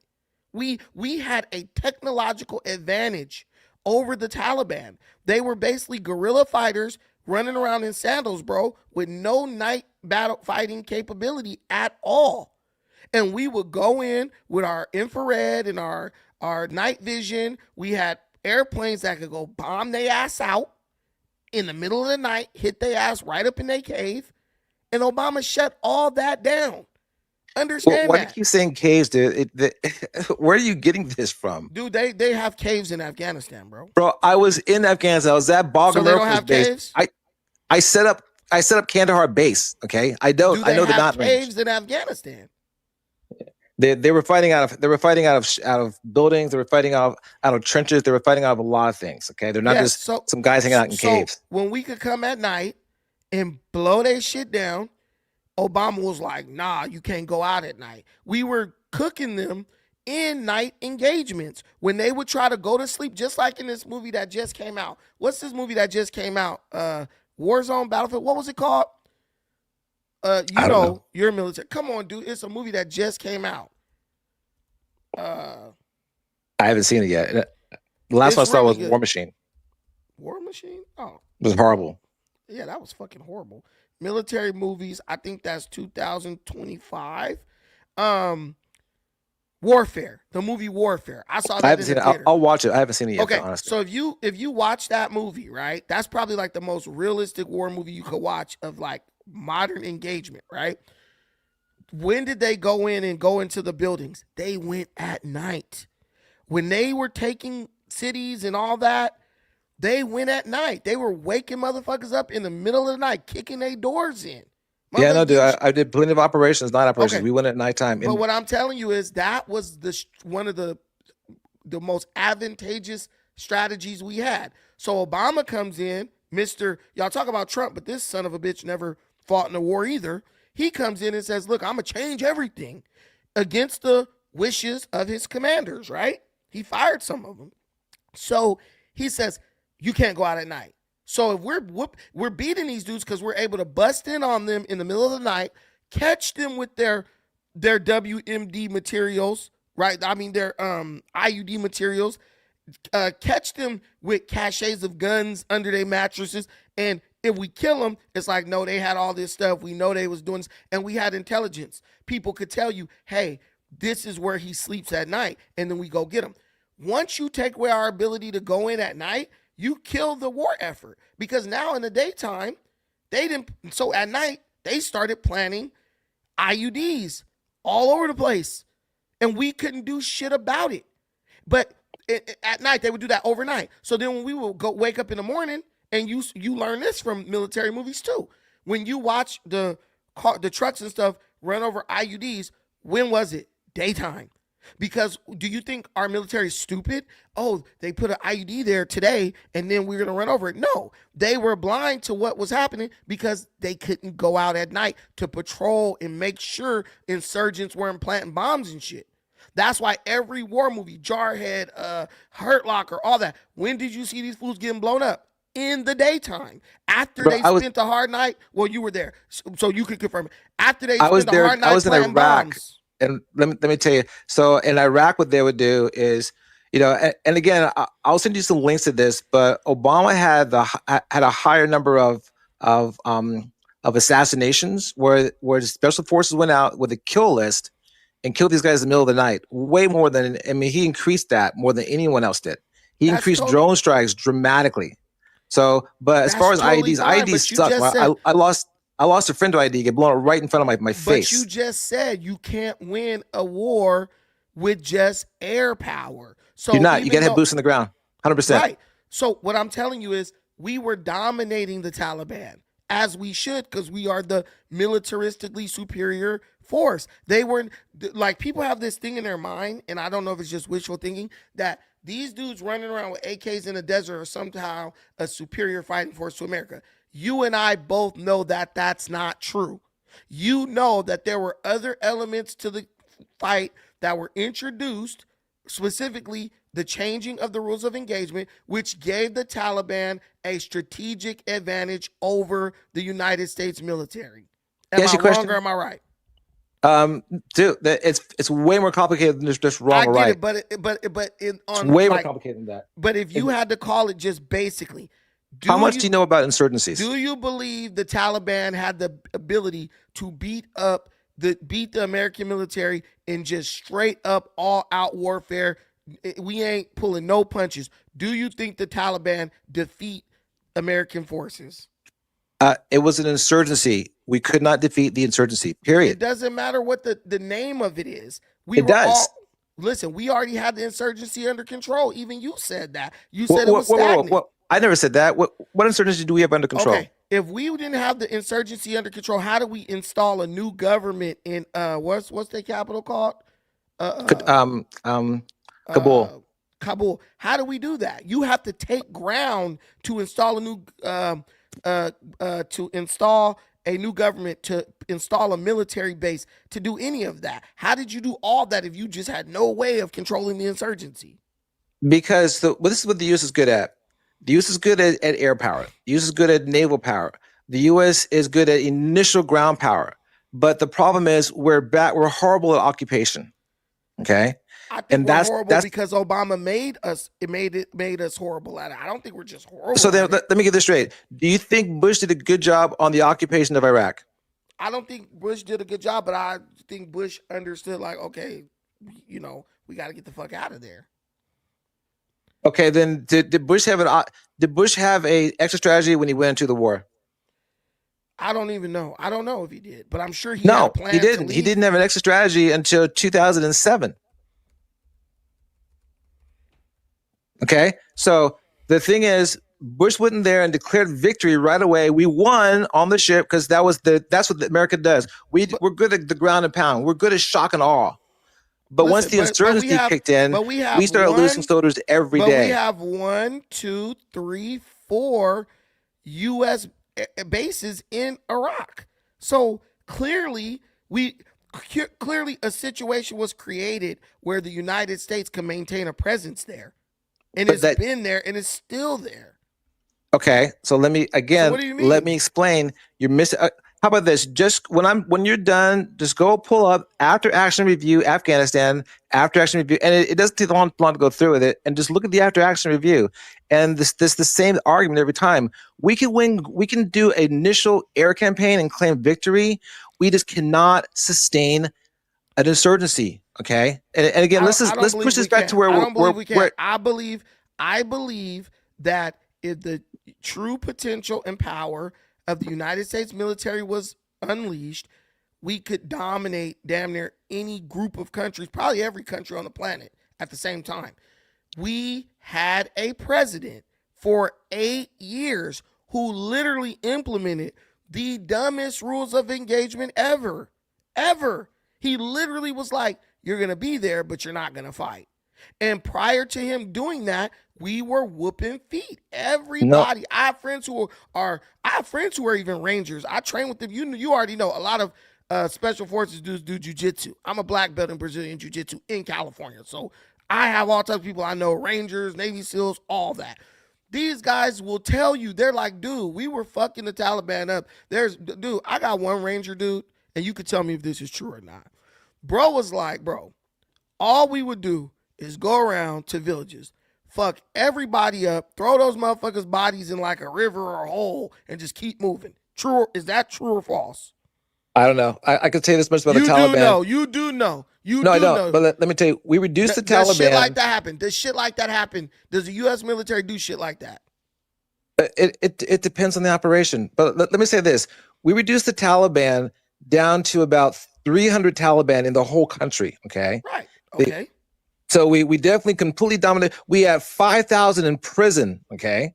Okay. And that's when Obama left. So there was about 300 left in the country, 5,000 in prison. Have you ever read the Doha Agreement? But what I'm saying is, imagine if Obama had let them continue fighting the way they wanted to fight. They would have just they would have just annihilated the Taliban, bro. Obama left some people around, but even with his bad rules, he still put 5,000 Taliban members in jail. I mean, the Taliban don't have infinite numbers, bro. They're not like a real army. They don't have like 50,000 troops. They don't have that. The Taliban had enough people to conduct the search. How many? Do you know how many we had over there when Obama took office? 2,500. I don't know how many. Yeah, and he reduced it and he brought it to 70,000. So he had an extra 50,000 troops. Okay, Yeah, because the war was stagnant. But you can have 1 million troops, but if you don't allow them to fight the way they fight, Obama. Listen, when the military operates, you got to let the military operate the way the military operates. You can't go in as a dude who knows nothing about the military and be like, yo, I'm putting all these rules in. At that point, it ain't a fight. If I You do know he's a lawyer, right? A constitutional lawyer. What the and fuck? So do you know who makes the rules of engagement? They're made by lawyers. Listen, man, he changed the rules of engagement, and it doesn't matter. The rules of engagement may be made by lawyers, but there's definitely counsel from generals. So you're not going to tell me that punk ass Barack Obama knew about military rules of engagement. That's why all the soldiers hate him. Oh, he caused my friend to die. That's what you hear when you talk to soldiers. Man, that son of a bitch, he cost us the war in Afghanistan. So many soldiers died because of his rules of him changing the rules of engagement. Those are military people saying that, bro. Okay, so real quick, just to combat that, Obama didn't write the Doha Agreement. When Trump came into office, there were 70,000 troops in Afghanistan. When he left, how many were there? How many did Trump leave behind? I'll give you the answer. 2,500. Yes, but Trump also had a plan to withdraw from Afghanistan that Joe Biden did not follow. Oh, nope. That's not true. That's not true. He followed it to the letter. That's my criticism of Joe Biden is that he followed Donald Trump's plan, which was a horrible plan. Listen. Rules of engagement are directives issued by military authorities, ranging from national leaders. So they're basically drawn up by military lawyers, JAGs. That's what I was trying to tell you. No. You just said lawyers like some motherfucker working on downtown Long Beach at Long Beach Justice Center. Hang on. Let me explain. JAG are lawyers, okay? And that's who makes up the rules of engagement. But a constitutional lawyer will also be involved in that and also a Geneva Convention lawyer must be involved in these things, okay? The Geneva Convention, bro. No one's buying. Listen, let me tell you something. No one gives a fuck about the Geneva Convention, bro. Yeah, we do. Every soldier has to give a cover. We take an oath to that. Listen. There's 70 million people in this country who voted for Trump, right? And we say that we don't give a fuck. So if Trump comes to us and says, hey, let's overrule this bullshit, we're going to say, okay, and we're going to start getting on the phone to our Congress people and all that and tell them, look, if you motherfuckers don't pull us out of this, you're done. And you know what they're going to do? They're going to pull us out. That's just the way it is. 150 million people didn't vote for Trump, all right? And so what we're going to say is we're going to prosecute you if you violate the Geneva Convention. No, because most of those 150 don't even vote, bro. Stop. Yeah, they do. Wrong. If 150 million people voted against Trump, he wouldn't be president. No, 86 million didn't vote for either one of them. That's fine, but they're not going to vote for anything because they're politically they're not. No, they could vote. 86 million could vote, and they didn't want either one of them for president. They didn't vote. If these people don't vote for the president, they ain't voting for no damn amendments or nothing like that. They're not voting on whether. Yeah, how many did Biden get? First off, did Biden in 2020 got 81 million votes? Bullshit. We know that was bullshit already. No, we don't know. 81 million people voted for Biden. It is quickly becoming fact that this guy did funny business. 81 million people did not vote for Joe Biden, bro. And 77 million voted, and 75 million voted for Trump. 77.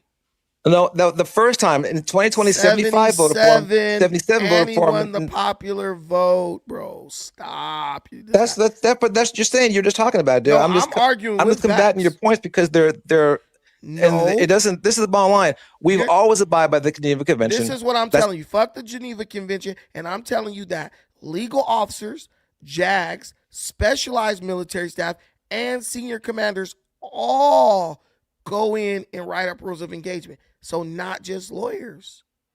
That's what JAG is, bro. JAG are all lawyers.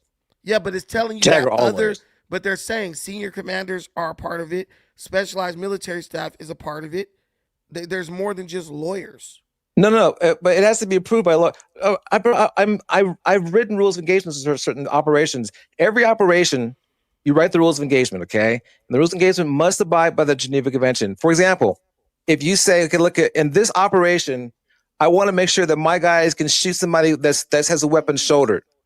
And because we've done this before when we went into Kosovo, we wanted to do that. I want to do that. I want to do. That's what you should do. If you're there, if you've gotten to the point where you're there in war, look, anybody who is a part of the enemy fucking army is getting shot, and Americans would agree with that. I'm trying to tell you what happens. This already happened. When we put that down as a rule of engagement, they came back and says, not no, but fuck no, you will be prosecuted if you shoot. Because you think you might know, but if a guy's in civilian clothes with an AK-47, he might be one of the guys helping you to keep the bad guys away. No, you just shot him. And this is why I don't like liberals. Might be. You're gonna put your life in the hands of like you want to put your life. You want to bet your life on might be, and I'm telling you, are we there to kill people, or are we there to fight the enemy? When you go to war, you're there to kill people. No, you're not. No, you're not. And again, that's then you're not fighting the war. Then you're not there to kill civilians that aren't part of the war. Civilians. Why am I going to want to kill a civilian that hates the guy that we're trying to get rid of? Why would a fucking civilian be walking around randomly with a damn weapon? You tell to protect his family, dude. Bro, do you know how bad? For example, I don't want to have somebody shoot one of the Kurds who are actually our allies. Would you?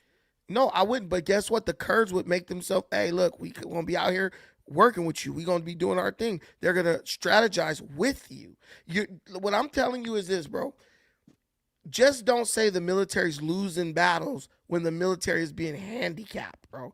They're being handicapped. They're not fighting or operating at their full potential. Why? Because people like Obama clipped them. He clipped their fucking nuts. They couldn't do anything. So what I'm saying is if Trump is in charge, Trump draws up the rules of engagement with his military commanders and lawyers and all that stuff. And he says, look, these are terrorists, right?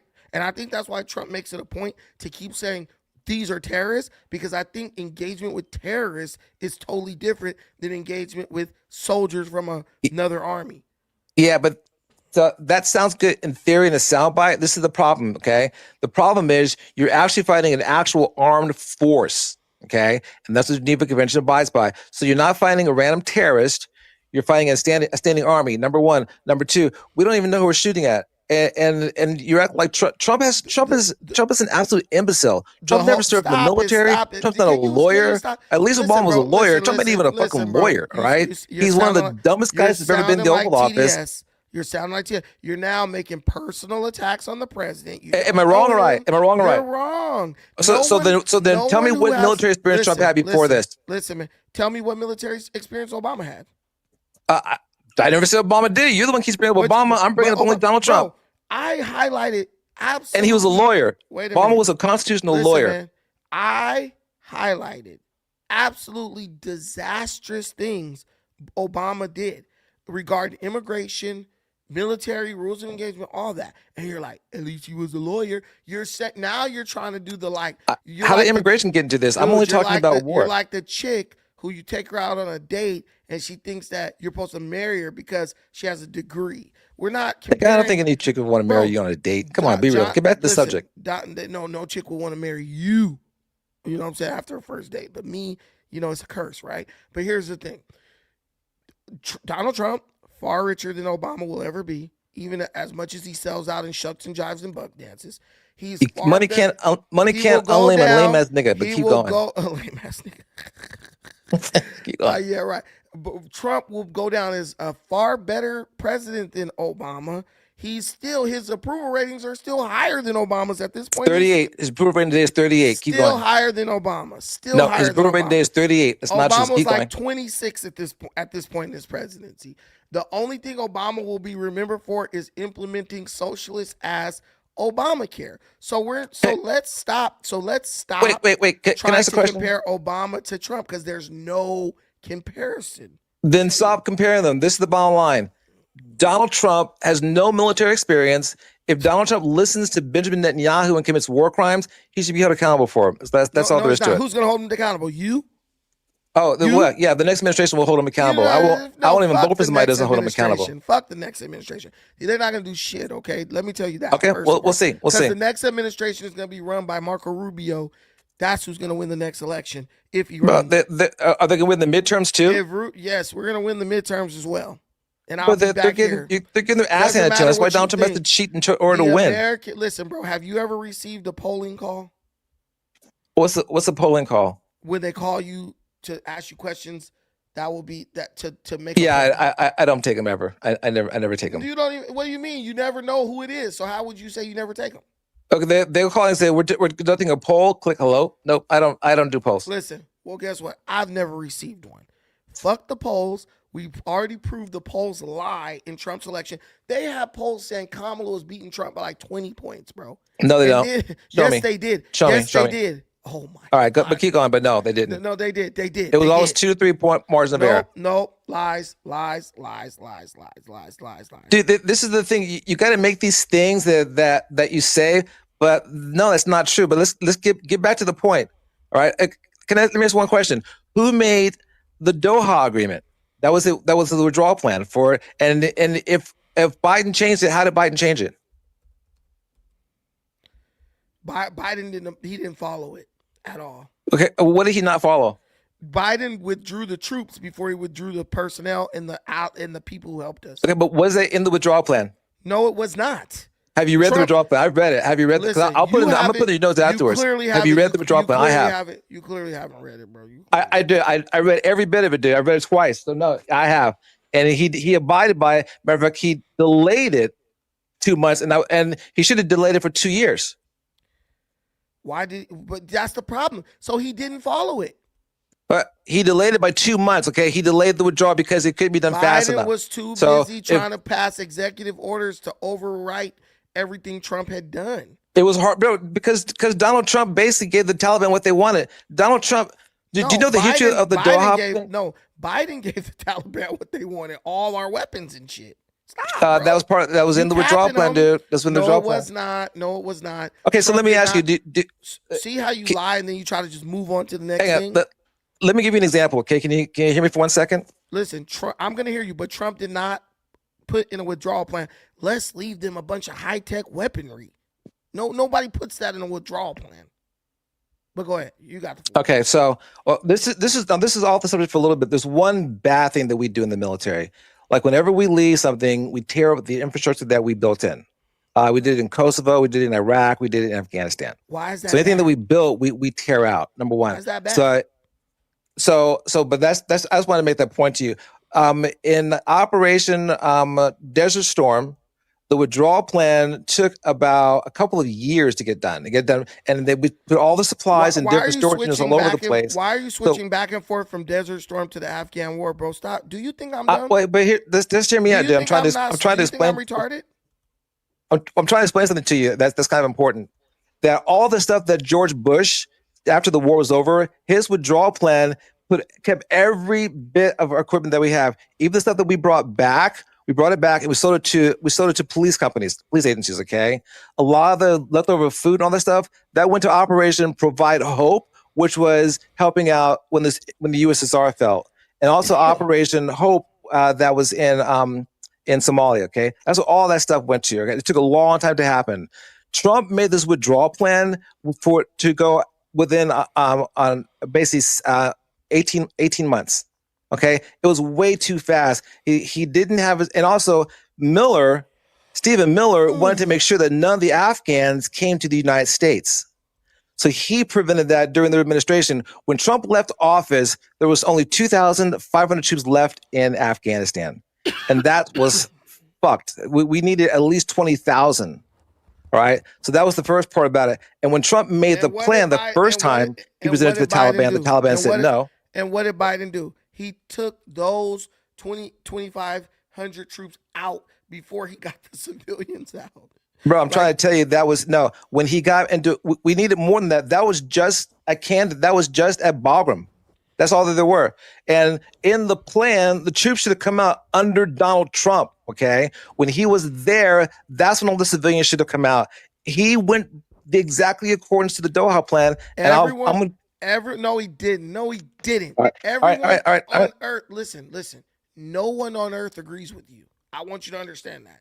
I'll send you links after this conversation, but keep going. We'll move on because it's like I can't get off the line and show you. Okay, listen. I'm about to go to bed. You can feel free to argue in the comments all fucking night. It was I'm it done was with a it. pleasure having you up here. You're welcomed anytime. Yeah. And Can we get back to one more thing before you go? No. It just has to do with Iran right now. Do you not understand? See, this is why I know you made such a bad soldier. I just said no, and you're just gonna keep going. All right, well then that's fine. Next time we'll leave them on a cliffhanger. Thank you so much for coming up here. Later. I'll holler at you. Nigga, you're my boss. He's a true black person. Black people always gotta leave with some negative statement. He said, "Nigga, get off my balls." Unless he was talking to his boyfriend, that'd be crazy. Steve, don't let me find out you got a boyfriend. All right, hey, shout out to Romy Rome. Romy Rome for the $10 holla in the Cash App. Hey, y'all love the Cash App, and I love y'all for loving the Cash App, bro. On God and them, on folk in them grave. Hey, Romy Rome, he said, keep talking that talk. Hey, man, I might have found my people, man. I might have found my weepolization. Thank y'all for watching this. I appreciate every single thing you do for me in this channel.